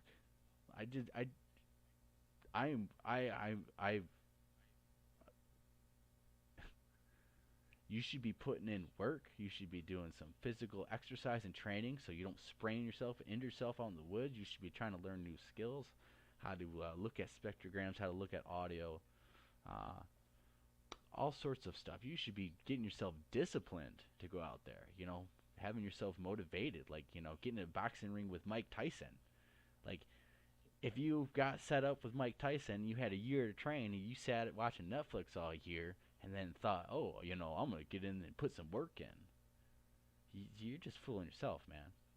Now, you're going to go chase after a 1,000-pound Sasquatch animal in some rugged terrain and some really slick, crazy environments, swamp water, wherever you're at, wherever you're in the U.S., up and down, difficult terrain. You might break a leg, sprain an ankle, impale yourself, blah, blah, blah, blah, blah, encounter an animal, blah. And all you've done is sat on your butt, watched Netflix. I'm sorry, you're not putting the work in. You're not. You're not capable of it. And that's the hard fact. If you're not doing anything at home to better yourself, then you're not doing anything out there. You're trying to be lucky. I'm lucky. I get lucky. But you know what? I feel like when I come home, what can I do better? You know, well, I need to be, I need better endurance. You know, well, I need to work out more. You gotta run. I gotta run more. You know, I don't want to get fatigued anymore. You know, I want to have a better mental stuff so I can stay out in the cold more.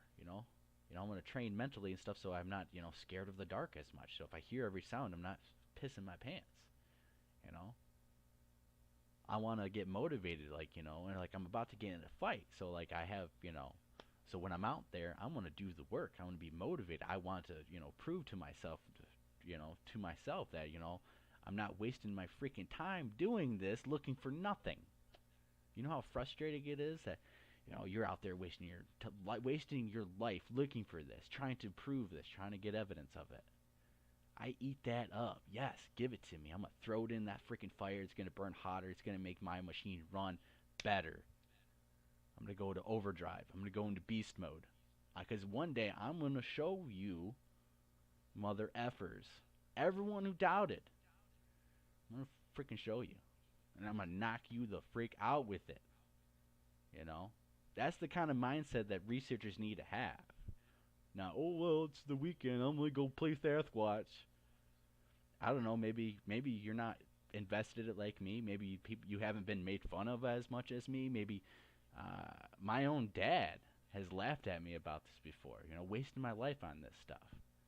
He's never been in the woods with me.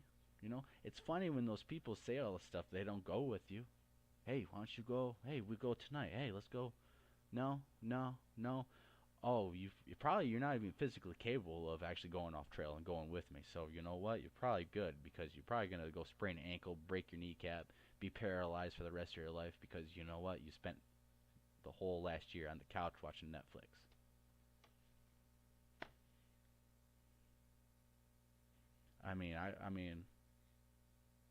I'll start making videos. I'll show you guys. I'll be swimming in swamps. Sorry, but you can't compete with me if you've been on the couch all day and you ain't putting the work in. You don't even have the mindset like me. There ain't no way there's nothing you can do with me that affects me, man.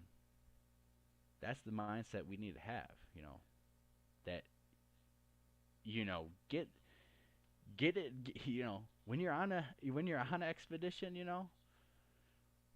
that was the problem with the 116. That was what I talked to Carrie about a little bit. It's like, this ain't a vacation. This is work. You put 8 hours in out in the hot Florida sun. Work.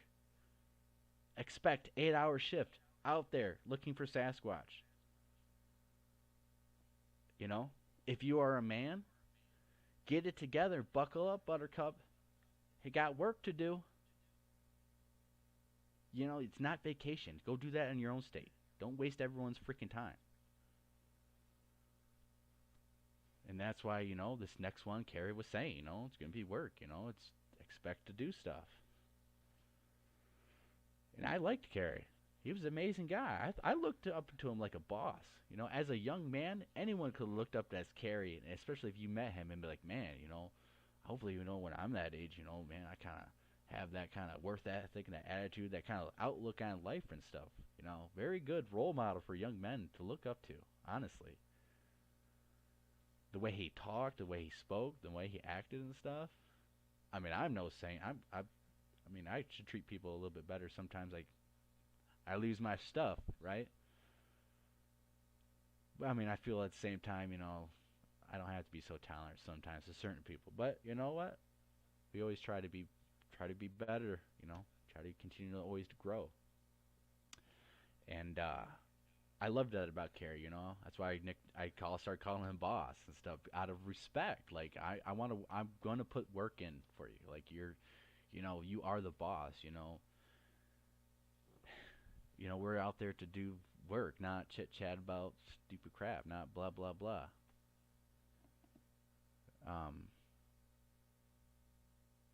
That's the attitude I went in down there. That's the attitude I have now. Even more now. I'm more passionate now. In the last couple, I'm going crazy. I'm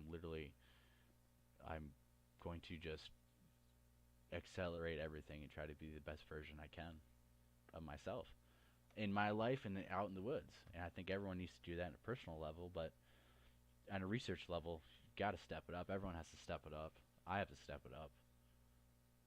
I'm gonna step it up, and I'm gonna step it up better than everyone else, man. You know, I'm gonna work harder than everyone else. You know, I want, it's not, it's, like Kobe Bryant. You gotta have that attitude. You need to work harder, be better, be faster and stronger than everyone else. Even if you're not, you want to just have the attitude and try to get there. We'll put the real work into this because we're not getting anywhere in 50 years. I feel like I'm not getting anywhere sometimes.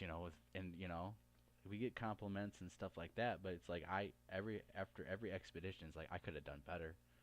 You could have done better. You could have worked out more.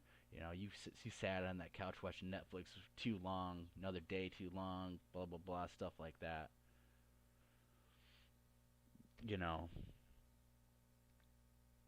Be hard on yourself. So the next time, you're not making mistakes. So you're better.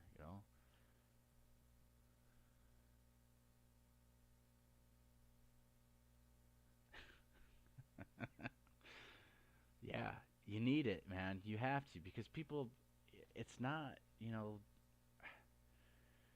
Take it seriously, man. I mean, there's people out there. I know there's people in this community who are taking it seriously and who are frustrated. And I think we need to reach this next level of taking everything just to the next level seriously, not pussyfooting around. Not really. In my end, I'm not going to be tolerant of people who are pricks, people who are drama queens, people who are um, not good for the community like that. Some might say I'm not the way I act to certain people. I fall in that category. Well, oh well, get over it, I guess. um, you know, it's frustrating when people are like, well, blah blah blah. I'm part of this organization. It's like, okay, yeah, but like, what have you done last 2 years? You have a prime area to go to. You haven't done anything. So like, what value can you really be besides talk, talk, talk, talk, talk, talk? And it's good. I think that's very valuable in certain instances. But when you're running your mouth and you're trying to act like something, as a researcher, put up or shut up. I kind of have that attitude a little bit. It's like, if you've been doing this for 20 years and you're an act, I think some areas you can spend 20 years looking for Sasquatch and you might not find nothing. But in other areas, and from my experience, if you waste 20 years and you really ain't have no experiences, if it's nothing, either you're doing something wrong, you're just completely in the wrong area, or you ain't doing the work. And I'm sorry, you just, I can't, I value other researchers who are actually trying to get stuff, learning to do stuff, presenting stuff, whether it's good or bad. I want to look at it. To me, it's like you spent 20 years in the woods. How could you not, know if you're, had a Sasquatch around? Know if that rock being thrown at you was a Sasquatch or a squirrel? It's like, come on. It's stuff like stupid stuff like, well, you don't know if it was a pine cone or a squirrel or if it was like this or like that. You know what? Why don't you go out there and experience stuff the way that we do it? Where you don't have, well, I wonder if it was a squirrel, throwing a huge rock in the creek that made a big old sploosh that could have taken us out, or any of the number of evidence that we have. It's you can be too skeptical, too critical thinking, and just not understand reality. That what, unless you're there with us, unless you're going out there to experience this same stuff, so you can be on the same level of information and experience that you can relay. I mean, if you just if you're just sitting back trolling everyone at your bookstore because you never want to leave your bookstore and you have a mountain behind you, you're living in the most prime real estate in the Pacific Northwest. If you don't ever leave your bookstore and you look down at everyone, I'm sorry, but it doesn't matter how many books you read, doesn't matter how many certificates you have, it doesn't matter how well argumentative your stuff is. You don't even go out in your own backyard to go look for Bigfoot in the most prime areas. You don't mean really your value, your word and your values means nothing really. There is literally someone now, big group, has a big face in the community. He's a drama queen, troll, starts stuff all the time. He runs a bookstore. Not hard to figure out. I've had him on the show. He's a drama queen. I knew when he told me he lived at his house for over 2 years. He was in the backyard and he finally discovered there was a game trail behind a little bush that went all the way up the mountain. If you spend 2 years on your piece of property in your own backyard that you cut your grass, and you don't even go behind a bush to notice the trail goes all the way up, a trail goes all the way up the mountain in your own backyard, what makes me think and believe that you could be proficient about knowing anything about the woods or actually Sasquatch when you didn't even know that about your own backyard? And now that you do, you don't go up the mountain at all. You sit at your bookstore and don't go outside and don't do nothing. But everyone should, should always, run it by that critical thinker. He's very knowledgeable and stuff. Yeah, I mean, book smarts for sure. But when it comes to setting outside in the woods, it's like I don't think their experience is quite there. It's quite lacking. I can't say I've read a lot of Bigfoot's books. I can't say that I'm read every single thing and blah blah blah blah blah that's ever came out on documents and study and stuff like that. Nope. I spend my time in the woods. I spend my time close to where I think I'm going to get interactions and try to get close interactions. So that's what I do. I personally think that is of more value than reading a book and thinking about Sasquatch for 20 years and never going outside to just go look. I mean, you can think, strategize, and plan so much that you never even set foot to take part of the task. You never even put it to paper. You've wasted too much time thinking about it. So I think I'm finally done for the rant that I just needed to get out in a little bit, and I'm glad that Central Florida got his little rant out in his show a little bit, because I've been feeling the same thing and it's frustrating. We need to take this more seriously. I mean, I'm going to be honest, like I think sometimes people don't take me as seriously because, sometimes I type things. I got fat fingers, man, and when I go fast, it's like that's how my brain works. Like it's pretty fast. It's not slow. I have fat fingers. I might misspell a word, and I'm trying to construct this very good, explain, everything, and it's like, oh man, that makes me look stupid. Oh, people aren't going to take me and I have been told, oh, I can't take you seriously if you can't even spell that word. It's like, well, it's not that I didn't spell it, but, okay, sure, jackass, but whatever. I know that happens to me, and I make mistakes like that, and I can't help it, but it's like, at the same time, if that's what you're concentrating on instead of, like, the work, then we don't need you. We don't need your opinion. You don't have really good value because you're looking at face value stuff. When people look at me, I look all big and bearded and kind of intimidating, and I sometimes see like women, whoa, a little scared. But there's other times, I'm out with my kids and old ladies interacting, and I'm the nicest guy you probably ever meet. Until you do something to make me not like you, then I'll be the meanest guy you've ever met. But looks and stuff like that, that's all superficial. That doesn't mean nothing, Sometimes how people type or how they, speak texting is not how they speak, in person or on camera, I'm very fluid and stuff. I would say, I'm speaking my mind and presenting myself on here. If I go and text you all that, there's probably going to be a couple words you're like, well, that letter, E and W switch, oh, well, that's just because he pressed the wrong one there, blah, blah, blah, blah, blah. You might think, like, wow, he's not really, blah, blah, blah. That's how people are, though.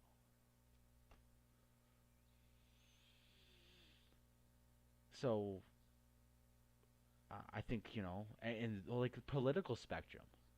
Like, I don't like Biden as much as I don't like Trump.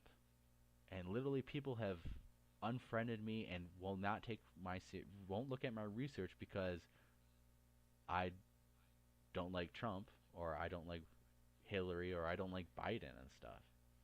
I lost quite a few people when there was the Hillary and Trump election because it was like I'm bashing them all. I'm bashing them all equally. I don't give a crap. Um, and if you are gonna be like, well, you don't like my favorite politician puppet that I vote for, well, I don't like you. I'm not. Then well, you're a sheep drinking the Kool-Aid. Like, who cares? Oh, it's like it's two sports teams. Like you're gonna defend your sports team to the grave. I'm gonna defend, my vote for this. Like your life depends on it, and like who cares, dude? It's like you're being played. So that's why it's like I honestly sometimes I feel like when people add me on Facebook, I kind of cringe. I'm like, ooh, because it's like, well, either they're gonna look at my stuff and unfriend me and be like, yeah, I don't want nothing to do with him, or they're gonna be like, ah, that's awesome, and accept it because it's like I will bash everyone on the political spectrum. The whole jab thing and stuff. Crazy conspiracy stuff like that. I mean, I straight up be posting stuff and make people think, make people wonder and stuff about a whole host of topics and stuff. And it does rub people the wrong way, whether you're a liberal or conservative or in the middle. And it doesn't matter to me. Uh, I don't think that my views on on those things should affect, your view on my research. Just because I don't like Trump or don't like the Democrats and stuff doesn't mean that you have to not like me, right? I think um, there's this BS like that, unless I've rubbed you in the wrong way and personally met you and done something to wrong you, then yeah, give me, if you need a reason for me to not like me, I can give you a reason. But if you have a reason that's superficial and biased and just bullshit, it's, you know. Yeah, we'll be shutting this stream down here pretty soon, probably. We'll go through this. I'll be done ranting. I'm done ranting. I blame Central Florida Bigfoot. He kind of made some comments, kept me going. But I appreciate it, Matt. You did a great show. I'm going to watch the aftermath probably tomorrow where you guys were on and stuff. I missed some of that. Watch Central Florida Bigfoot's last two live streams, packed full of good information and stuff. And yeah, so I blame you a little bit for keeping me ranting and raving for at least the last 30 minutes. But yeah, we'll keep going. So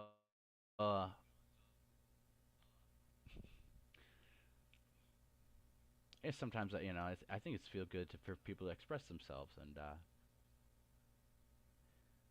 I've had some frustration at this community because I think there's a lot of people who are posers, a lot of people who are not taking this seriously, who act like and say they are.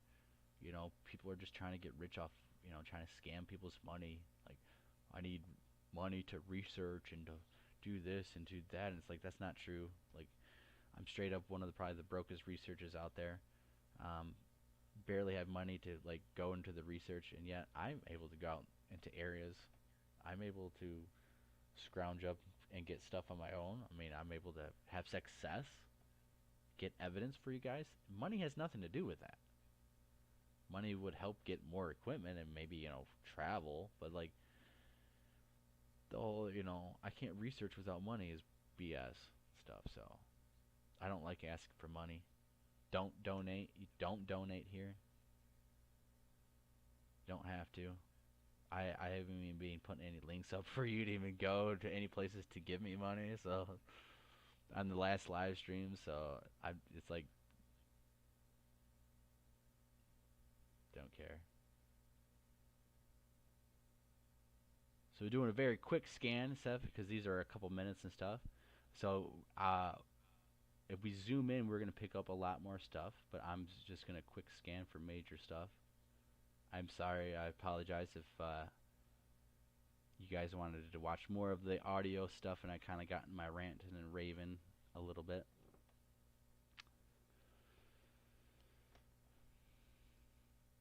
I mean, it's my show. I can do whatever I want, really. If you don't like it, you can just leave.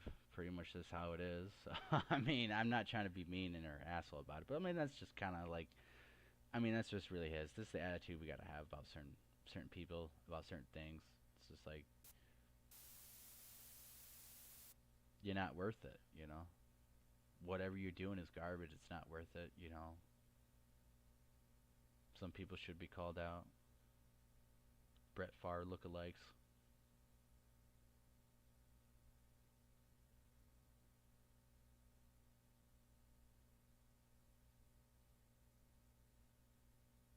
Zoom in a little bit more. But,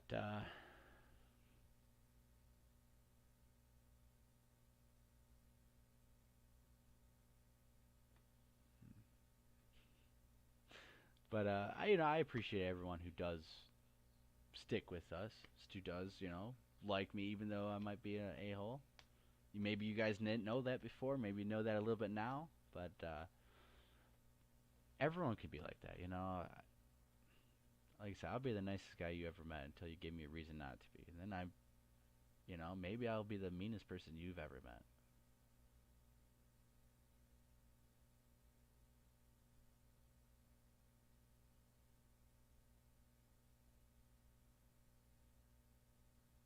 I went too far. I am excited about this, though. You know, other shows, we won't be interrupted by the rant, and we'll look through everything. I'll play Hoaxes as another show that we're going to have up. Maybe have some guests on here to talk about that.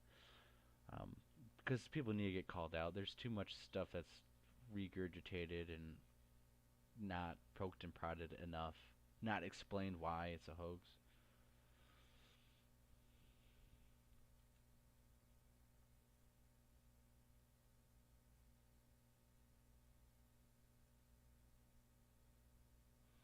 Alright, so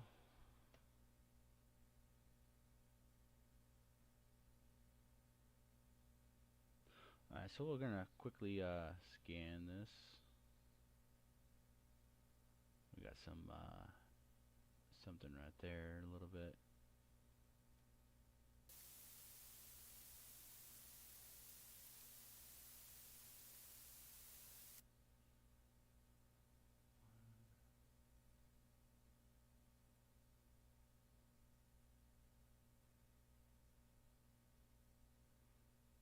So here we got a bunch of tapping like we've been hearing.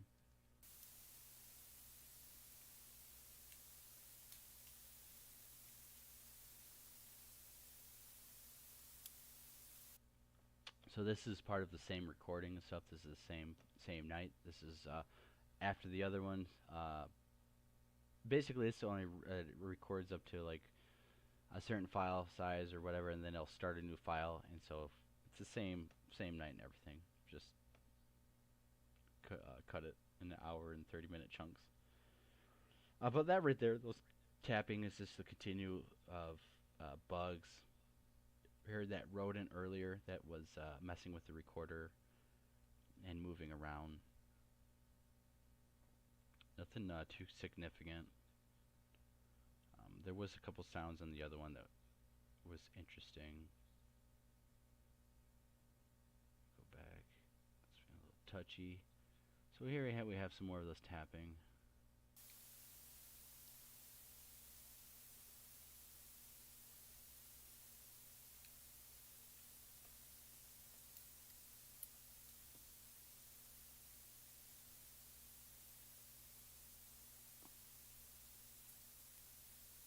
Faint little sound there. Little tap there. Little tap there. I mean, that's why I kind of got frustrated a little bit too. Is because it's like,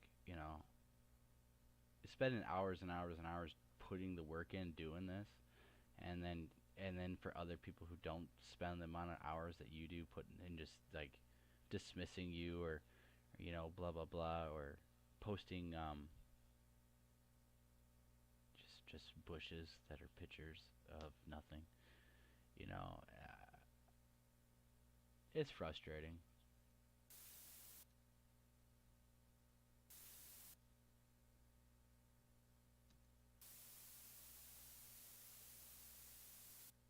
Just mess this all up. I mean, so like literally, I mean, even after the show, like I'll probably spend a little bit time on here going through the rest of this that we didn't get through because I want to know what's on here.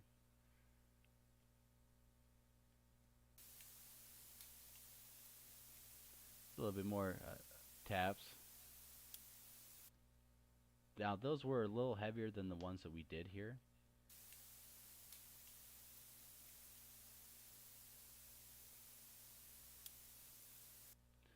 But they're obviously not wood knocks or nothing like that. Tree knocks, not super loud.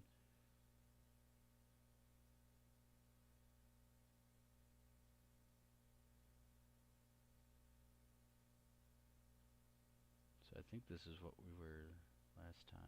Yeah.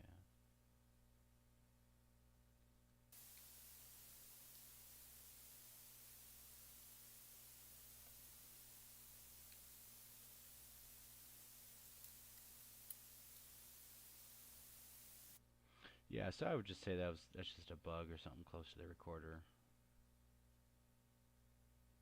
So we're just gonna kind of skip around. Those are more tabs, more tapping. Those lines like that, more tapping. We'll take a look at this one. Just more tapping.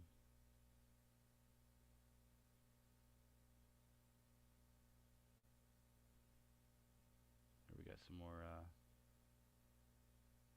tapping, some wind. See how it colored up a little bit at the bottom.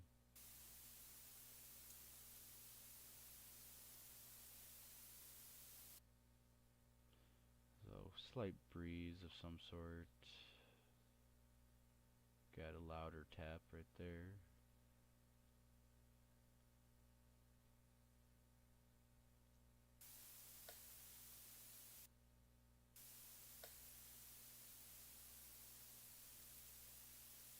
Keep playing it. It sounded like a peck from a bird beak, and that's probably what all this is a bird around there messing around. Another little tap, something right here. Wasn't audible. And the reason I'm saying that's bird because I've been listening to a lot of woodpeckers, and that's what it sounds like. Is that distinctive bird beak hitting a tree.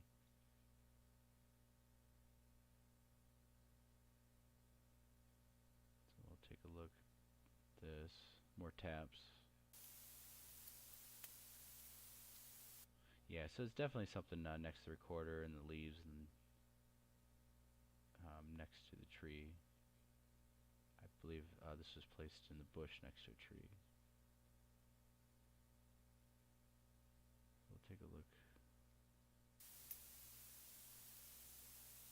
Another car driving by. Right here, probably be.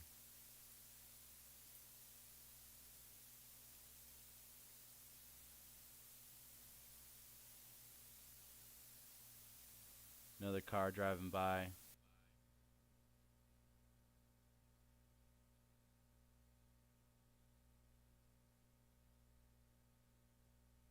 This could be something. I'm going to try to skip through and just try to get major stuff. Here we have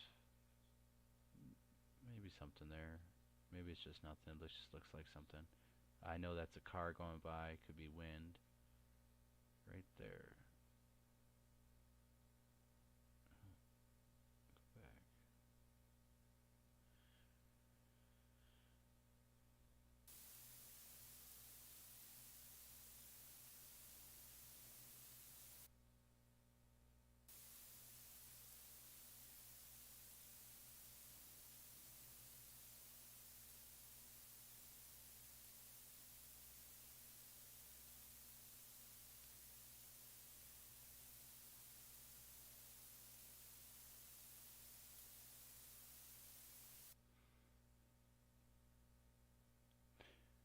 Could be the sound of the car and stuff, but they sound like something um, on the very low end. It's probably just the car.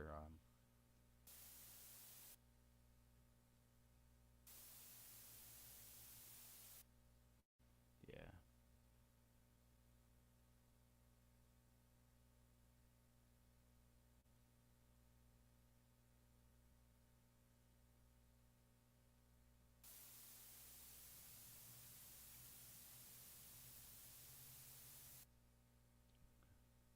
Yep.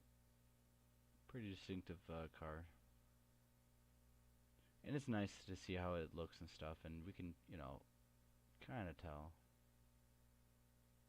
All this is just a car driving by.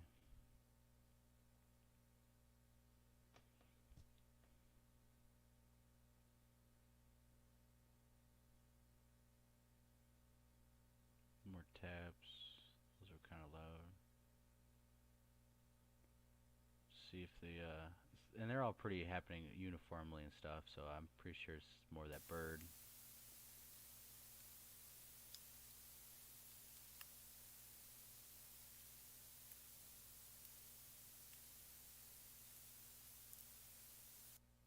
Yeah, and they're very silent and stuff, taps, but you can look at the meter up here and it'll register, bump it up to the highest that it's peaked at.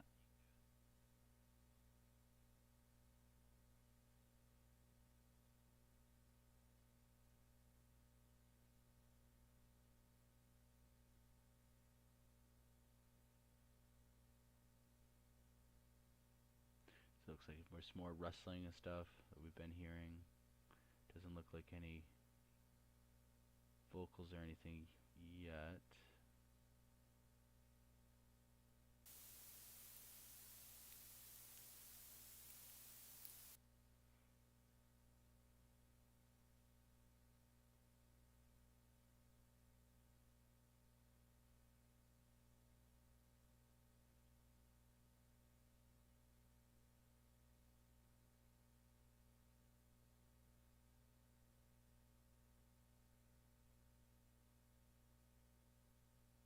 Just keep going and see if we can find something that looks a little different.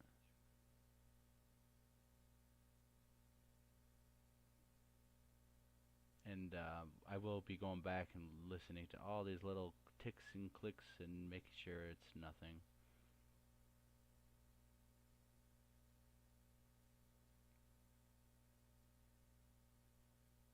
We got a little wind right there.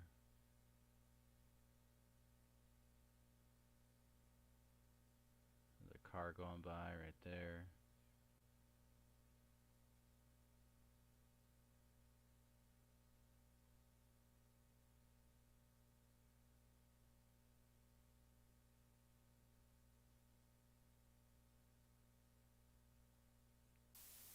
No, no, no, no. Ah, did it again. Just skipped us all the way back to the beginning, but that's alright.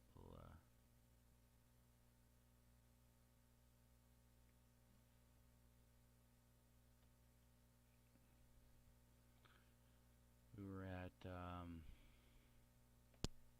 20 something.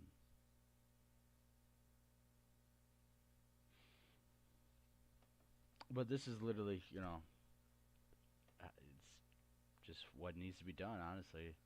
If you're not doing this, spending hours doing this, I mean, why would you be running audio? Like, and who else is going to be doing this? Like, you're going to go pawn this off on someone else and, like, hey, can you do all this hours of work for free and, like, be honest if you find anything? And like, it's just ridiculous.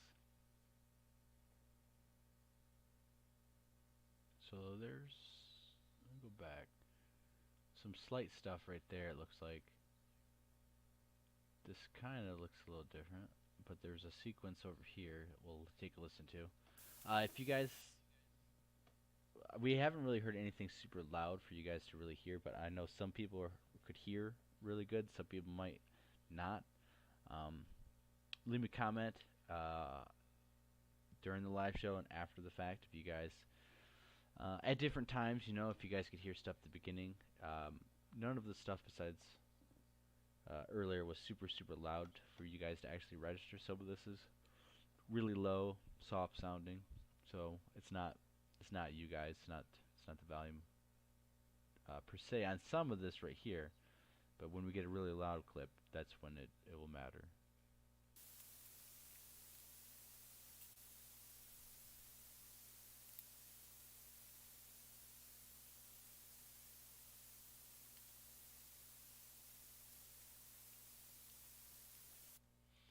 Yeah, wasn't nothing. Just more taps, more taps.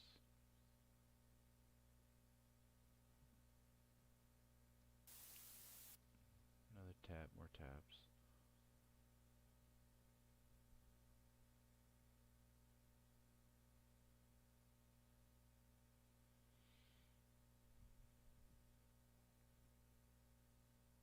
Now here's something a little different.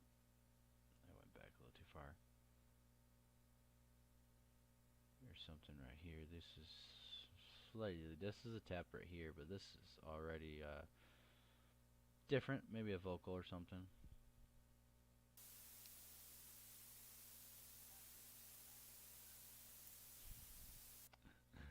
Those are geese. I don't know if you guys could hear that or not, but those are geese honking right there.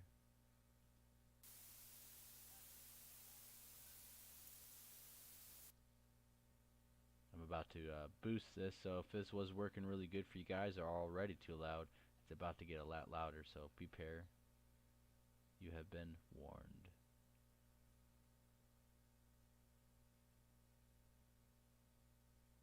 We're going to amplify it just so slightly.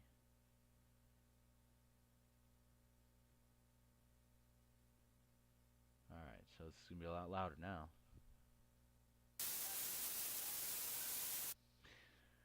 And that's the problem sometimes is when you amplify, you're amplifying everything. Now I could go in here, cancel out the background noise, the fuzz and stuff a little bit, and try to bring out the noise a little bit like that. When I try to amplify it now, and when you guys listen to it, it's just all blending in. Whereas right now, I can hear it better than when it was amplified.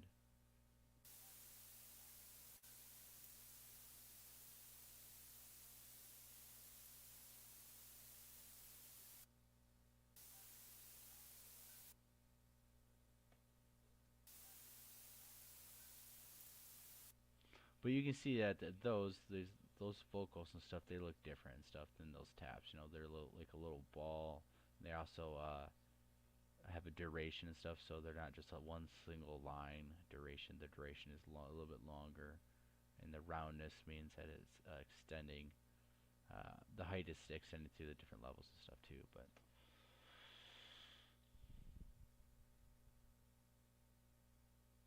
So that's the kind of stuff that we're looking for. You know, these lines and stuff. Those are taps. You know, if they were a little bit louder. You know, I mean, this is what you would look for tree knocks. You know, like off in the distance tree knocks. You know, I would have to look and listen.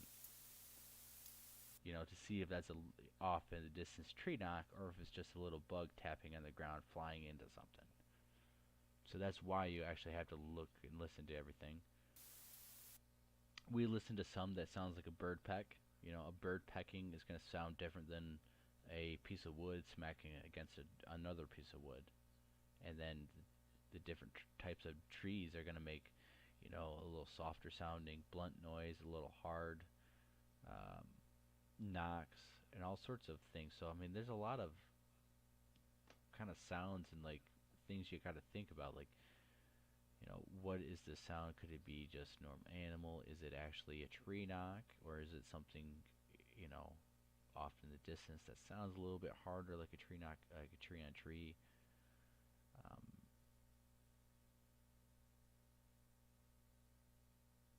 And you'll get clues and stuff. The more audio you listen to, the more stuff that you'll be exposed to. You'll understand. Okay, well, you know, all this little taps and stuff, the way they sound, and the way we've been hearing, most likely bugs, stuff like that.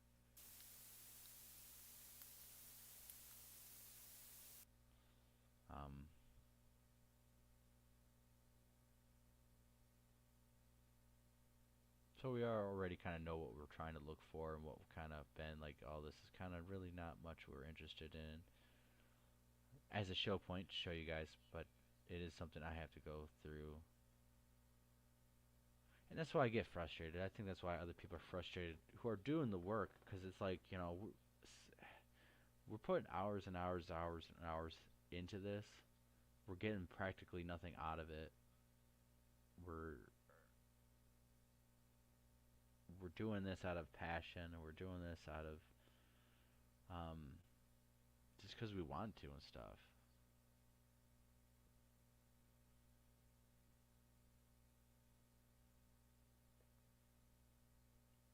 Alright, so right here, looks like it's just wind. You can see how it picks up even right now. The color scheme will change. You can see how it's changing a little bit, and then it picks up. But this is just wind, I'm guessing.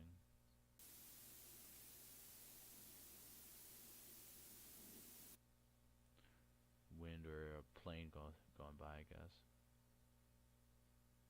A couple taps, taps. So I mean, it is frustrated when, like when people who don't put the work in, who don't go out in the field really, who don't have any evidence to show, when those people are taken more seriously, or have more opportunities given to them because they talk good, like they can tell you, they can present themselves in a really good way because they talk, or they can talk themselves into things when reality they can't back anything up. I mean, that's literally all they can do is talk themselves into things, talk like they have good ideas, and make you feel like, yeah, this person has knowledge and valuables and stuff like that. But when you get in the field, it's like you gotta have that field experience. You kind of have to, or even if you don't know, at least be like open and willing to like admit it or try to learn. Or because if I go out in the field with you and honestly, I'll be able to tell if you're full of crap or not. If you experience-wise in the field-wise, you might know a lot up here, but if you can't apply it out there, then what really use is it? And if you don't want to keep gaining an experience out there, then what use is all this knowledge that you're gaining if you can't apply it out there? You won't apply it out there. So we'll take a listen to this.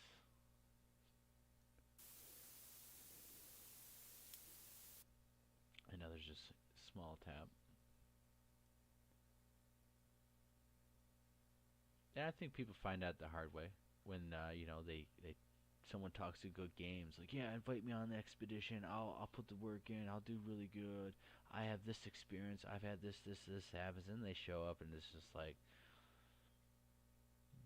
they talk. All they did is talk a good story to get there, and they can't back it up. They never.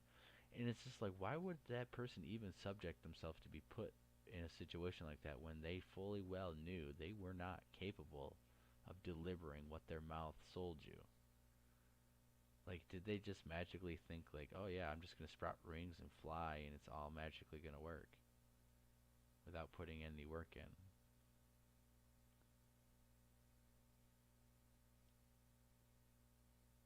There's another car going by. Taps. And I think that's, I don't want another 50 years of The Patterson is the best film. There's literally nothing else but The Patterson that's recognized. Like, if that happens another 50 years from now, I'll be 82, almost 80, almost 82. It would be extremely heartbreaking, because then I would probably I personally wouldn't feel like it because I would be experiencing everything else. But I think, like, in some ways it'd be like, man, that's just a big waste of time if, like, nothing I did helped contribute to anything of significance, or if I spent 50 years and still nothing but the Patterson film came out. I mean, that'd be just so sucky and stuff. I want to be able to, next 50 years, prove it, get interaction on camera, get multiple awesome things on camera, audio, blah blah blah blah blah. Hopefully have just hours and hours and hours worth of stuff for you guys to see. I mean that's what my goal. Might never happen. The reality of it, the chances of it, not like it, but I can dream big. Everyone should have goals that that might be unattainable, but you know what? If you strive to get them and stuff, you never know how far you'll go. So we got some stuff right there. You never know how far you go if you don't try. All right, so here we got two two vocals of some sort, or two noises that look interesting, that look a little different.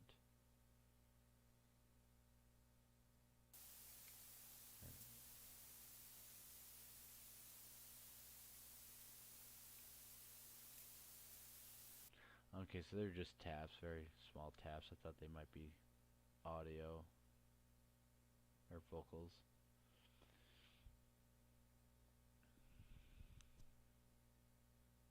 I'm going a lot faster than I did the first time around. I'm not looking through all the little things because here's something right there. Keep going too far back. This little thing's a little sensitive. Because when I take my finger off of it, it moves it a little bit and pushes it. So, but there's definitely something over here. Here's a little something right here. You can tell it's different. How this has two marks right there, one right there, one right there, and there might be a potential something right here. Basically, this little bubble. Compared to all this is all flat. It's all flat, all flat, all flat. There's a dot right there. There's a dot right there. Potential dot above the cursor right there. Dot there, a dot there, potentially dot there of something. It's light in the background. Might be nothing.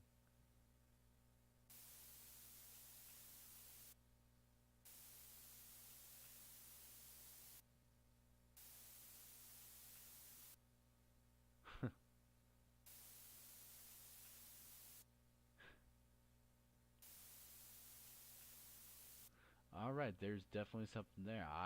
Maybe you guys are not hearing this. I don't know. I know if I amplify this, you're probably not going to hear it. I'm gonna play it a couple more times because I wanna listen to it for a second.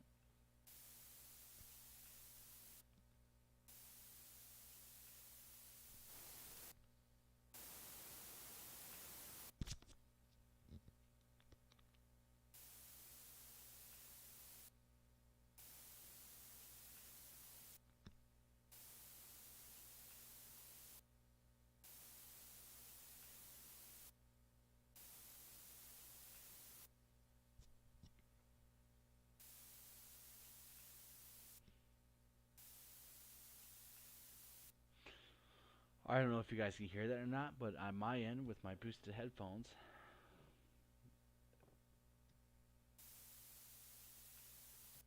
it actually sounds right here, right above my cursor. It sounds like a vocal, and this right here sounds like a knock.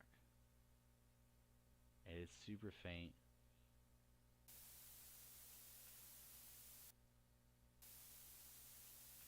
There's definitely something there. I'm definitely hearing something right there. We're going to... And to me, when I'm hearing this and stuff, this sounds... maybe you guys can't hear it, the advantage of the headphones and stuff. It is super faint, but it sounds like a vocal than a knock or a tap. But it's such in the background. It's so far away that it's going to be inconclusive for most people and stuff.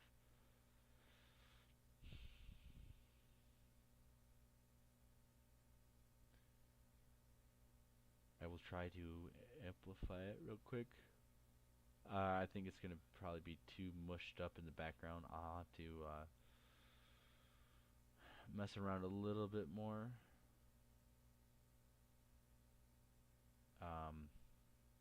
But honestly, I got to study up a little bit on this again to remove the background noise and only have that. It's been a little while since I was doing audio work and stuff, so I'm getting back into it.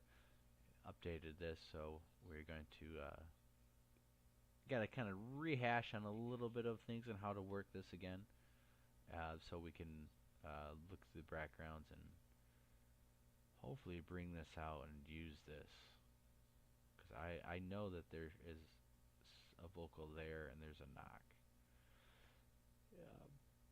Now, is this ever going to be able to be used and I'll be able to present it and you guys can 100% hear it? I don't know. That's the frustrating thing is, like, so we have this recorder out. It's in this spot. If, if it was closer, you guys would have heard this way, way more better. I mean, this just happens. It's luck, too. Being in the right spot at the right time, having that recorder close enough to where they actually make a noise at.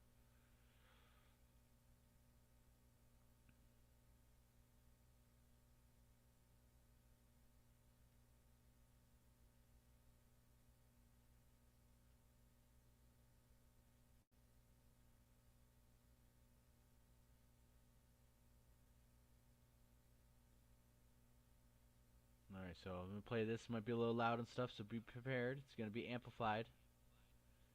But it might be all mixed in together. You might not be able to hear anything, but what you're looking for is these two dots above the cursor is the knock.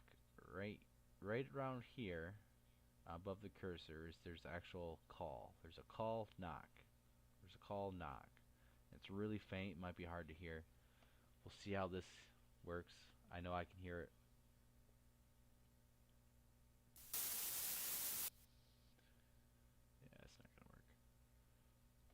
It's in the background with so much background noise that when you amplify it, it's just amplifying everything.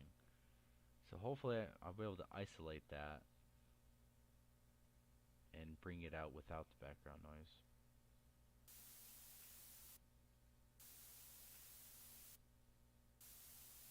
Oh yeah, but I 100% hear it now. I mean, it's just boom.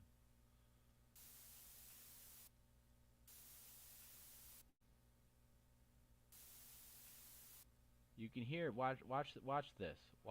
Watch this meter. It's gonna jump up a slight bit. That's the vocal, and then it'll jump up again, and that's the knock. Watch this. See how it jumps up this top one? It'll jump up twice. Vocal, knock. Vocal, knock. See that? It'll push up once as the vocal, it'll push up again as the knock.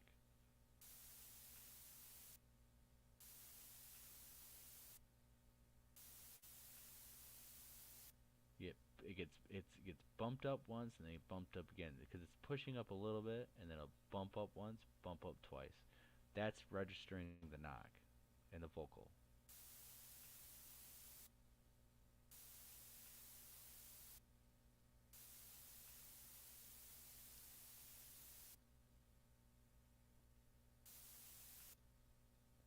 I'll play it like this so you guys can hear it. Register. Watch it. Watch.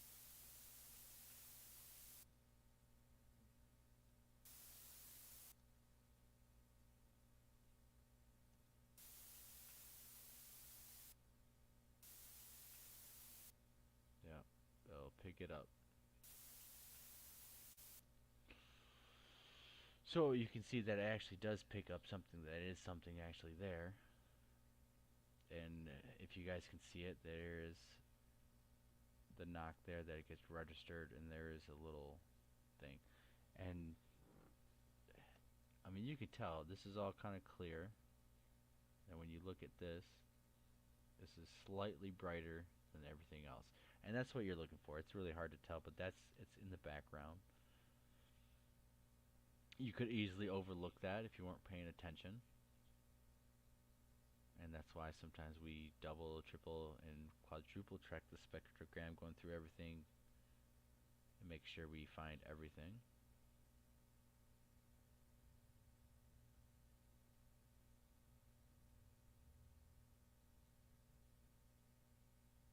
This right here looks slightly brighter, but it's low and probably not audible.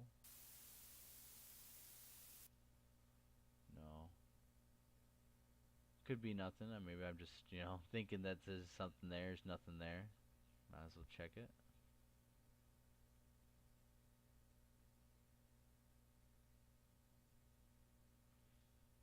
There's a pretty good tap.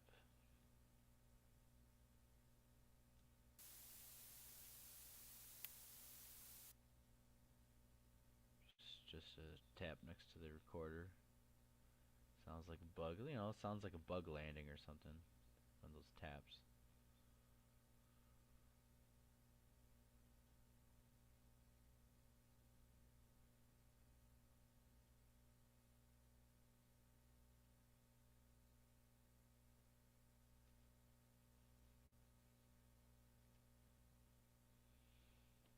I mean, this is just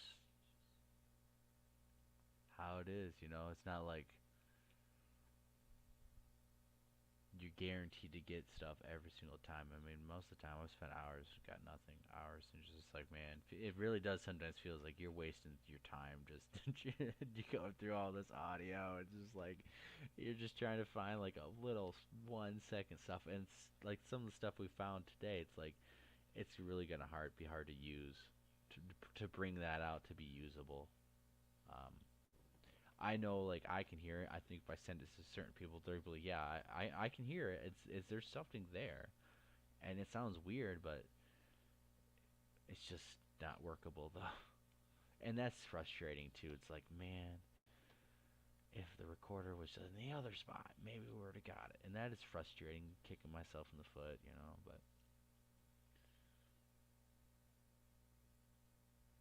it's just the name of the game. No one's perfect at doing this. No one's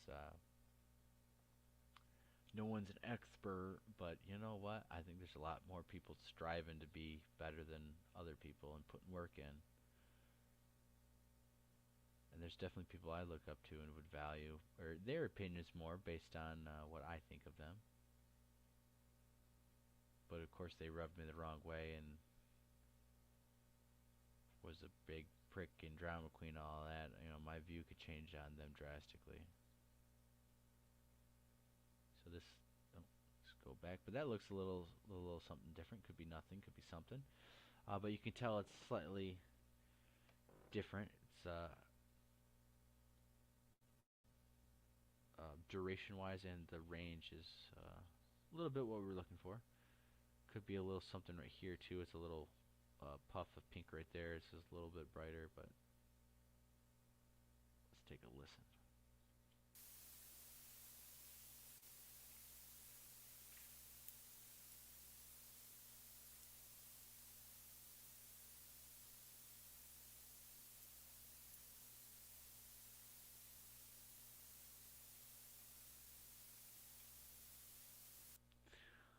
So take a listen to that again.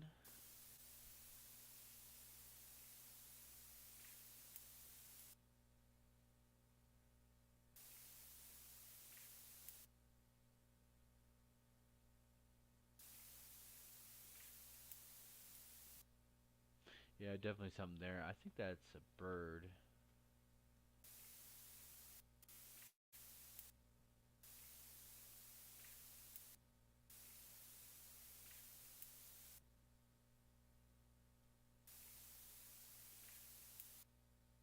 Yeah, it's definitely something there.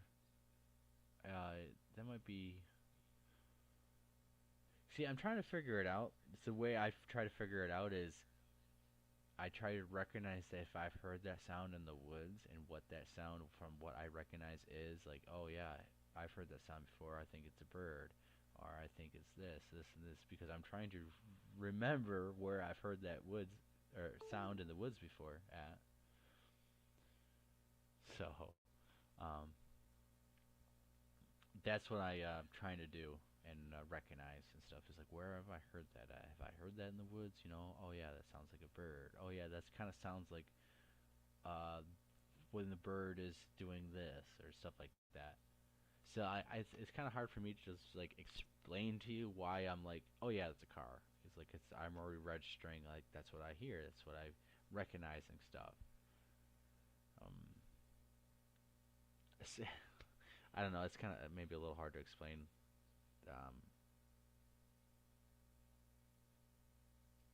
and sometimes I think my brain runs a little too fast where it's for its own good, a little too fast of a pace.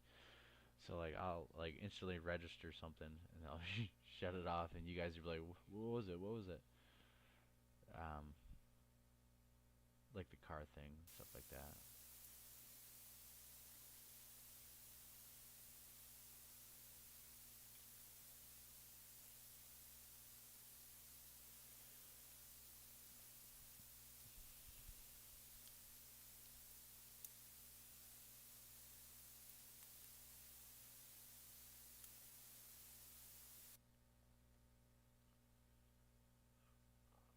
And then when you find something, you always want to make sure you skip backwards and listen to a kind of a little bit of a chunk before the actual sounds, to see if you hear any faint indication of what it might be, like um, something coming up to the audio recorder, some other indicators that could figure it out. And you want to make sure to listen afterwards too, just slightly.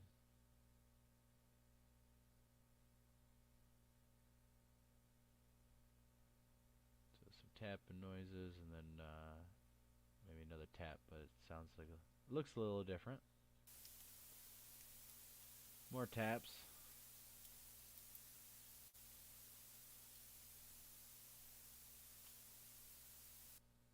So that was a little bit beefier tap, but still nothing like a knock and stuff. And it's interesting.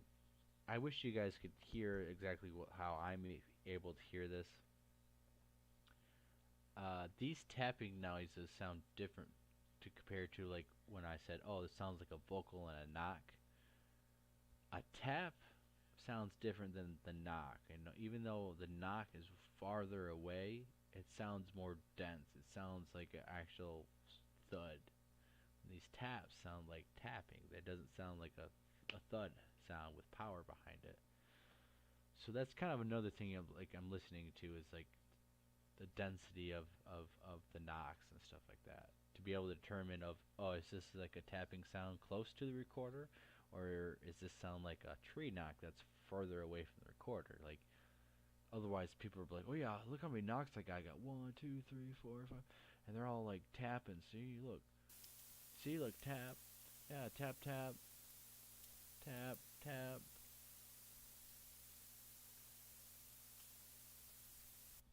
It's so you have to be proficient and kind of try to learn and understand like what you're trying to look for and what is not.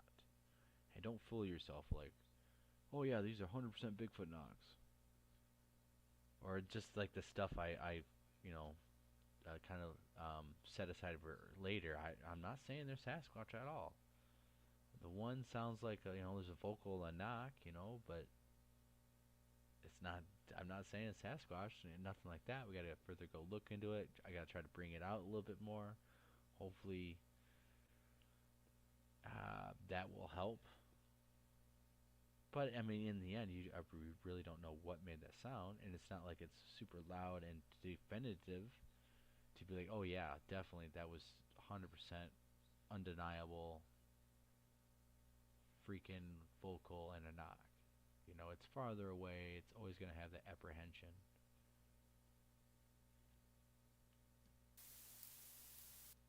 Some more tapping and stuff. So it looks like this one was a little bit of a bust too. But I mean, that's just how it is. You spend hours and hours and hours for like literally a 2-second audio clip that you can't even really, hear too good or work with, but it's there. There is something there, and that's frustrating too. It's like, man, maybe if I had a couple $1,000 to spend on a new computer and a bunch of different audio software and stuff, yeah, we could bring that out no problem. But it's not, it's just not possible right now. But it is good to find. It is good to copy that and to send it to other people who have better understanding and better software.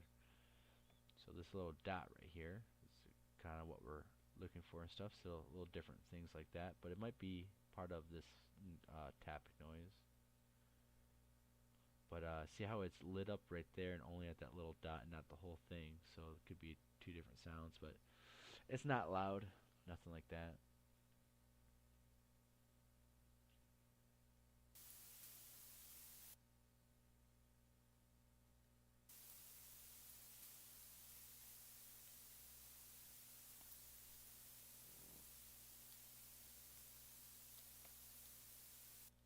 Yeah, more tapping and stuff. And that was a little bit harder of a thud than what we have been hearing.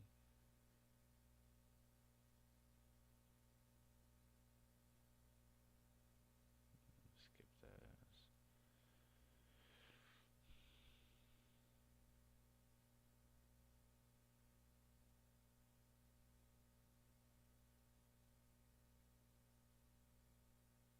There's something in the background right there. Keep skipping, but it's alright.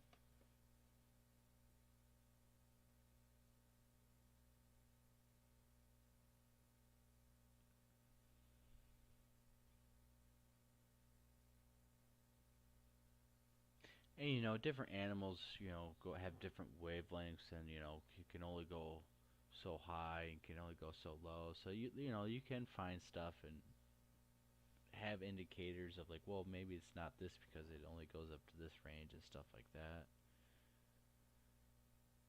So there are ways to, even at here, to debunk stuff or figure out things.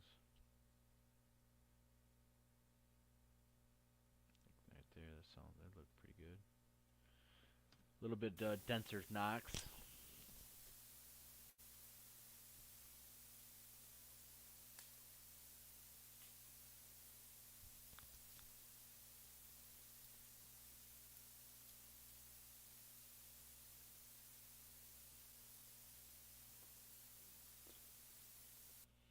It still just taps though.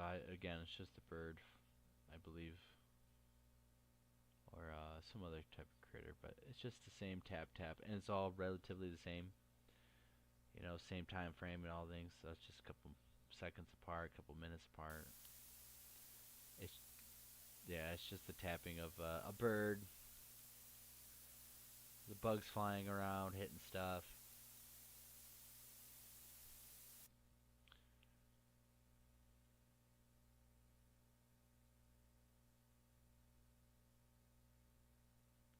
Looks like that's wind. Wind or a car going by.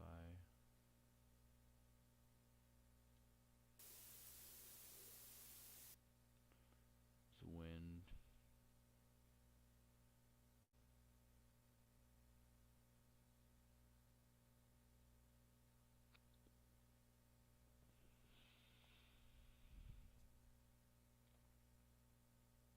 I mean, there's just hours and hours and hours and hours worth of stuff to do on here.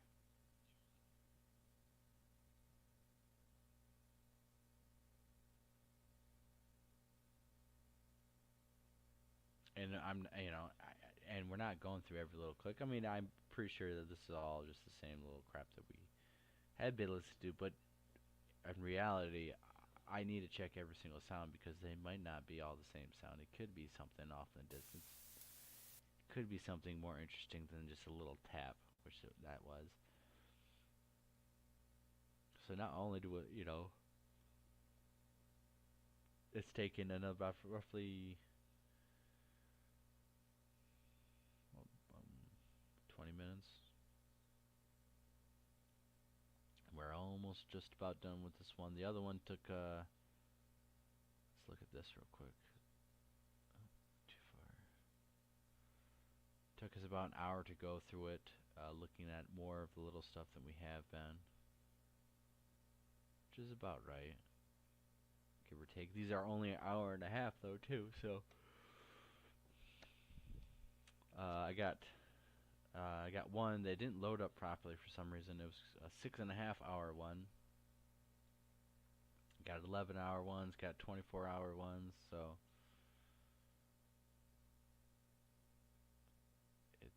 it's work. This is not just sitting on Netflix watching Netflix all day. I don't watch TV and stuff. I like to eat food and I like to watch something. But other than that, it's most of the time is spent like researching the data, looking at my own data, looking at videos, trying to find stuff. Working out, I'm doing that a lot more now. Just big focused, especially for winter. Winter's coming up here in Michigan, and it's gonna be cold. It's gonna be brutal. You gotta work twice as hard. You consume so much more calories hiking and working in the woods in winter than you do in summer or any other time period. So it's better to get some strength, some endurance. Um, don't pamper yourself, don't baby yourself. Get some thick skin, get hard. Get used to being calloused up because winter's coming. It's gonna be a little bit harder. I don't want to, you know, any kind of people. You don't want to be sitting on the couch all day, all year. Then winter's out. I seen Blake out winter hiking and trying to find tracks. I'm gonna go out there, and then you're out there hiking around, and you had a heart attack because you didn't work out and train and thought, I'm gonna go hike 5 miles. But all year round, all the rest of the whole year, you didn't mean like attempt to try that or half that or any physical training. Just don't expect yourself to just jump out of bed and go climb a mountain if you haven't trained or practiced or done anything to build yourself up. So you're asking for a disaster. You're gonna injure yourself. You're gonna not do the work.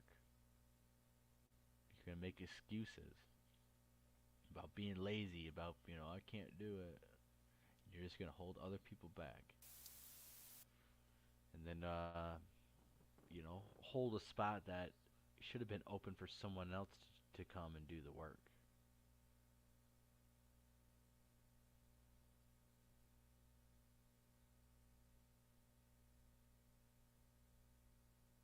Some more taps, a little bit louder and stuff.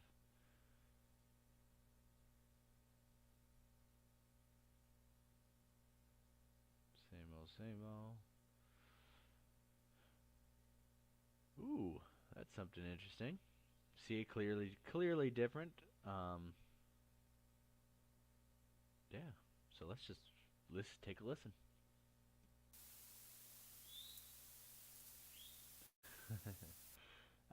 Good old birds. So the birds must be waking up. So it was what 12. It was 12:30 hour to 3. So this would be about 3, a little after 3 a.m. So this is what we're looking for, actual vocals of animals and stuff, and see how it obviously is distinctly different than the taps and the other things we were looking for, and how it's brightly displayed, but it also spans duration and hertz levels. And so this is what we're looking for, is unique patterns like this that shows us, oh, there's a vocal. What is it? Now we know, oh, it's a bird. So now we're, if we keep seeing this kind of a style of a pattern, it's most likely the same bird doing the exact same call. And I expect to see that again, because that bird might be waking up and starting its day. So usually there'll be more, and it might be even the same bird making all these rackets and tapping noises next to the recorder.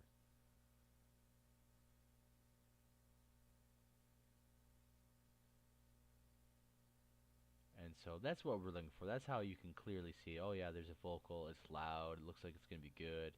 You can read it and register it, and oh yeah, it picks up on the spectrogram, and you can see the wavelengths a little bit easier because of the duration and stuff. Compared to this little stuff that we're hearing. This is all just basically background noise, basically nothing. Oh, there's a pretty good tap right there.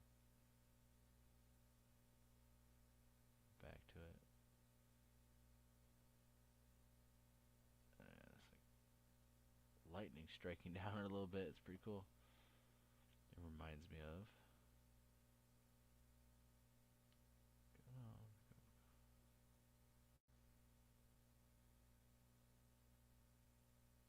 Alright, so let's take a listen to this. Let me put it in the middle a little bit more.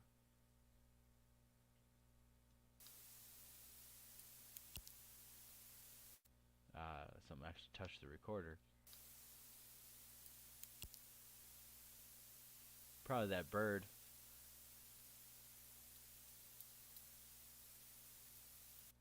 Yeah, it's that bird and stuff probably around that recorder. Tapped it.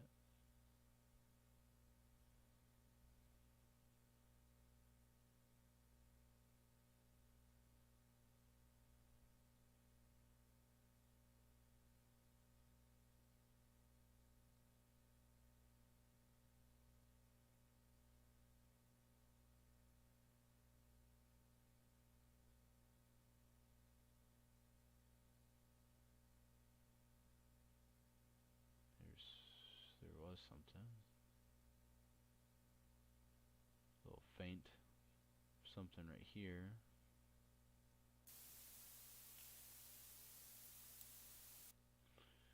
There was something hitting a tree or brushing up against a tree, landing on a tree, something like that. Nothing major. Nothing significant, of course. You know, it'll be the more louder, the more brightly colored it will be, obviously. So these are very faint stuff. I mean, that's just how it is.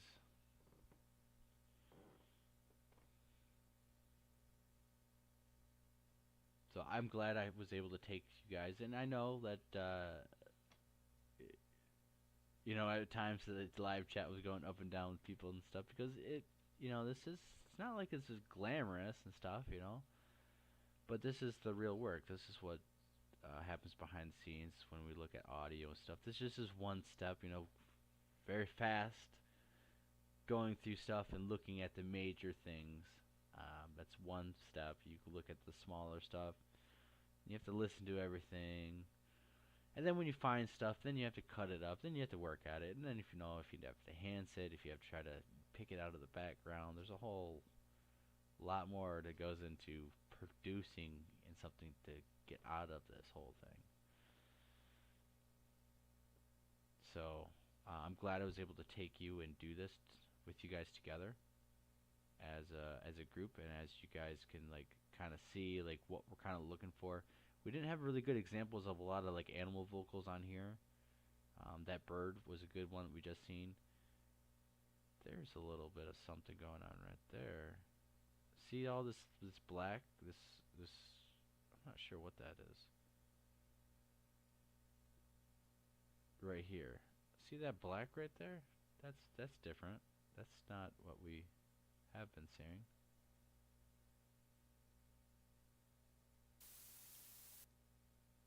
I'll play it up here because there's this black dot. There's a black dot right there. There's two of them right here. And then like there's like nothing.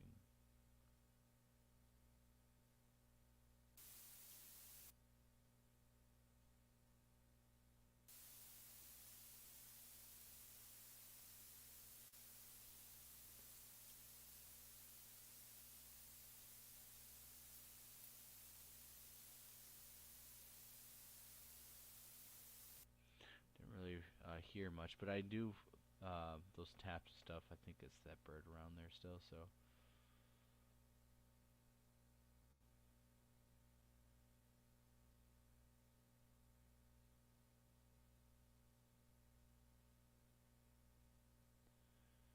more taps, more tapping.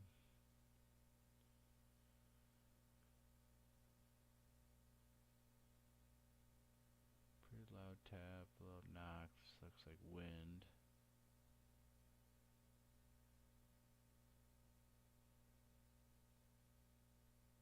I mean, this is fun and stuff for you know, for me and stuff. You know, it's exciting. It's like, you know, what's around the next little corner. You know, what could be here, what could be there. You know, what's that sound, and then you know, hearing stuff. And it mightn't be boring for everyone else, but it's like opening a Christmas present at in the morning. It's like, oh, you don't know what you're gonna get. You don't know what could be on here, and it gives me motivation to spend the hours doing this because there's sometimes it's just like, dude, I don't want to go through 24 hours worth of audio to find like a little 2-second clip that might be good and might not be good. But when you do find stuff, you go through stuff, and some of the major stuff we found, it's like, heck yeah, man, that makes it all worth it. And experiencing this stuff firsthand, that is an adventure too. Is experiencing it is really good, but this is really good confirmation, and it helps. It helps prove to other people that you're not just delusional out there.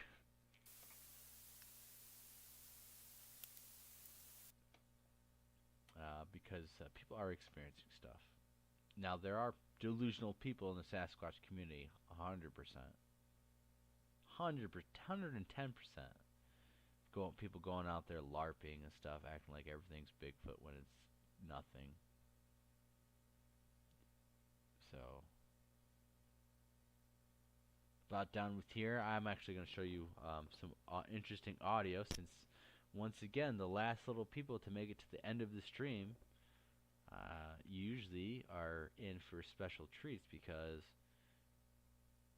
we're going to show you stuff on here that you would only notice and only see if you watch the whole stream or stuck with us or just tuning in right now. And it looks like the rest of that was kind of a bust. There's a lot of little stuff that I'm going to have to go through. But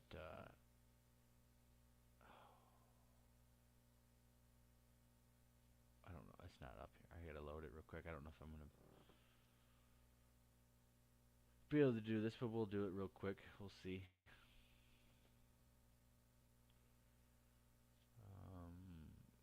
Pause this.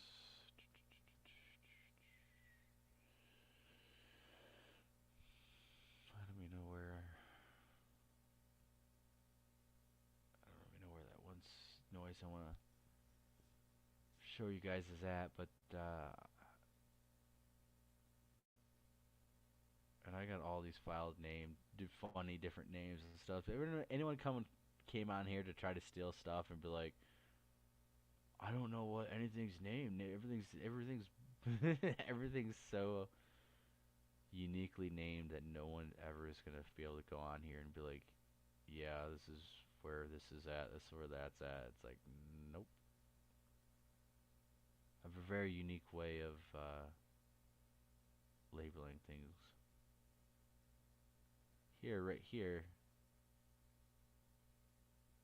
that has a bunch of coyote sounds and some interesting potential noises on here that we'll show one of these days.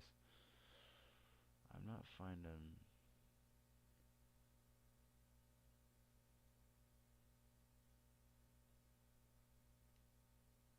So we'll play that one of these days to show a bunch of coyote sounds, and there's some potential howls on there.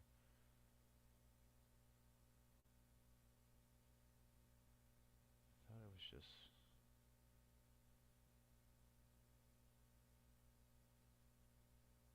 Winter Camping Night 1. That has a bunch of audio and nighttime at winter camp, so there's no bugs, there's no nothing like that.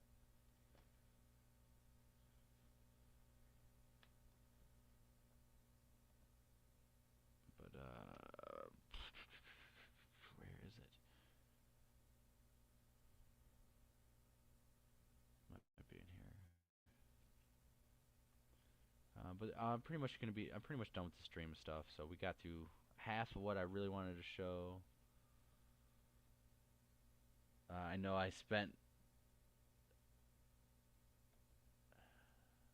a good hour ranting and raving.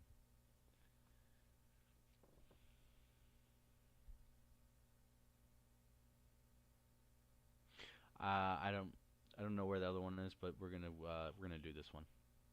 This one I actually wanted to jump on the spectrogram and check it out, because I actually never checked it out on the spectrogram before.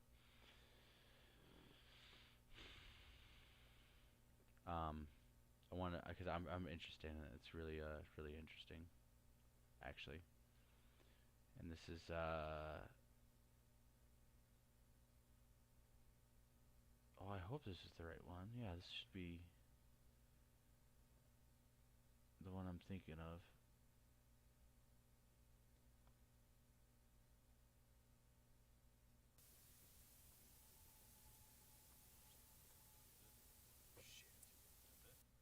No, this is okay. So this is James the Color Kids audio that he got. Uh, we haven't released this audio actually. I don't think he has that channel. So you guys are getting a special treat, anyways. Let me zoom in a little bit to show you guys. This is on loop. Okay, so what we are looking for is this long duration howl right here. This line right here. That's gonna be a long howl. These are gonna be people talking and stuff, and then it's gonna be on loop. So take a listen to this.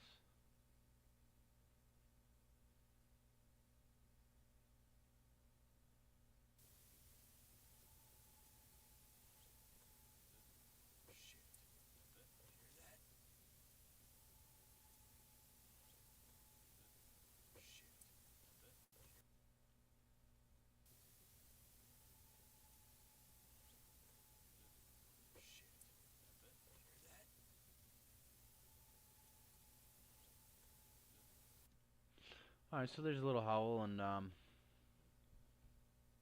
before seen before. What's this?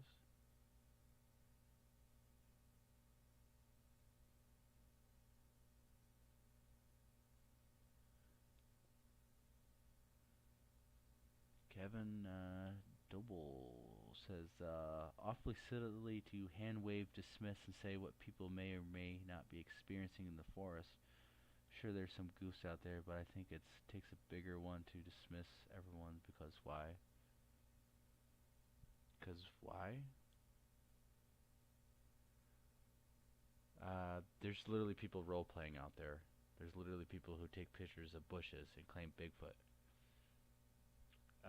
They're not experiencing anything. They're lying. They have no integrity. I'm sorry, but if you're out there, I mean, if you're out there and you don't know if you're experiencing anything or not, and you're just claiming Bigfoot, are you experiencing stuff or are you not? Like, either you should know 100% and you know, or you don't know, or you're making it up and you have no integrity and you're lying. You know, either you're experiencing stuff 100%. Either you know about it or you don't know about it. You know that you're not experiencing anything, you're lying about it, and you have no integrity, you know. And some people should be called out, because you know, people are out there experiencing stuff, you know, and if they really don't know what they're doing, they don't know what animal sounds, they've never heard a coyote, they never, you know, the first time in the woods after dark, and they start hearing stuff, you know, they might not know exactly what they're supposed to be listening for. They might not know how to interpret that. I mean, and I'm not really quite sure, you know, where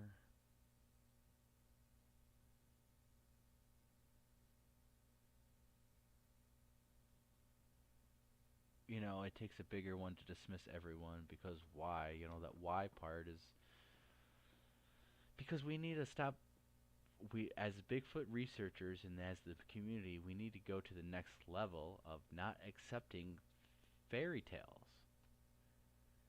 Like Matt, Central Florida Bigfoot, go to his channel, watch the 2 live shows he just did tonight. He went out there and took some pictures of pareidolia, took pictures of a bush knowing that there's nothing in there, and then went through and, you know, pareidolia and said, you know, there's a Bigfoot there, and zoomed in and everything, and there's and manufactured for you guys to show you how easy it is to just take pictures of a bush and say it's Bigfoot. Zoom in and there's a bunch of faces, there's a bunch of things going on. So, but they have to be called out. You know, it's not doing us any. It's doing us a disservice. It's dragging us through the mud. I don't want to wait 50 more years because there's a bunch of people who playing Sasquatch researcher who don't know what they're doing. They're not studying. They're not physically training themselves. They're not trying to read books. They're not trying to study, perfect their craft, understand what's really happening, understand normal animals. They're just out there LARPing for a good time, and then like fantasy role playing, like, oh, I heard this, I seen this, I took a picture, and there's, look how many Sasquatch faces are in there. It's like, no. That's why we don't have no pictures of Sasquatch on anything. We don't, because we have never got a picture of Sasquatch. And if we did, it wouldn't be no pareidolia picture. We have audio evidence, we have encounter evidence, we have a lot of evidence on here. But you don't see pictures from us because we don't get pictures of Sasquatch that we will 100% back and take the line in the sand and dig our feet in. Like some people do when you draw red circles around there and there's 7 Bigfoot in that picture. If you're standing right there 10 feet from the bush and there's 7 Bigfoot in there, and you didn't know, then you don't know what you're doing out there. I'm sorry. There's nothing behind the bush. There's nothing around the bush. It's not a thick area. If there's 7 Bigfoot in that bush, you don't know. You're 10 feet away. You should be called out on. You don't know what you're doing. You're not proficient. You're making up stuff. You're lying to yourself, or you're delusional. Or there was really 7 Sasquatches there and you got incredibly lucky, everyone can have a good time if you're enjoying yourself and that's how you want to get your fun, and you go out there and you go take pictures of bushes and hey, it's a Sasquatch, and that makes you feel good about yourself and that keeps you from being depressed. Hey man, you're having fun. But to present yourself as a researcher and try to present evidence and try to be taken seriously, then do it seriously. Have integrity. Don't half-ass it. Don't expect people to believe your story because it's a story. Well, everyone should believe me because, it's a story. I'm getting to the point where I don't believe people because they just have stories. I want to be able to see your face when you tell the story. I want to see if you're lying. I want to see, what kind of mannerisms and vibes I get from watching you tell your story. Is there anything that's fishy that doesn't seem right to me? Does your body language match up with what I'm hearing, with what I don't feel is good or what is right, I'm not going to automatically believe you because you said, oh, I have seen Bigfoot, I had a Bigfoot encounter, blah, blah, blah. No. I think more and more there's people making up stuff, so call them out. Yeah, be civil, be, tolerant and be polite. But at the same time, rubbish is rubbish no matter how much you want to paint it. You can kind of spick and span and shine that piece of turd. It's always going to be a piece of turd. So, that's where I'm at. I hope you guys enjoyed the show. We'll do more audio. We can finish up the rest of the audio. I got a couple more unreleased audios we could actually go through. I'll probably go through the rest of this on my own. But, anyways, we'll be doing more of this. There's more videos. There's videos to expose hoaxers. There's breakdown videos of other stuff. There's evidence videos. There's whole expeditions that we've done, and you can see the work that we put into and the evidence that we are able to show you guys, and not just fantasy storytelling and drawing circles around things and begging you and expecting you and fighting you over it. Now we'll show you real deal stuff and let the work show for us and not just storytell. So, all right, guys. Thank you, everyone, for your amazing time, wonderful night, and we'll see you guys back here next week. All right. See you later.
Bye.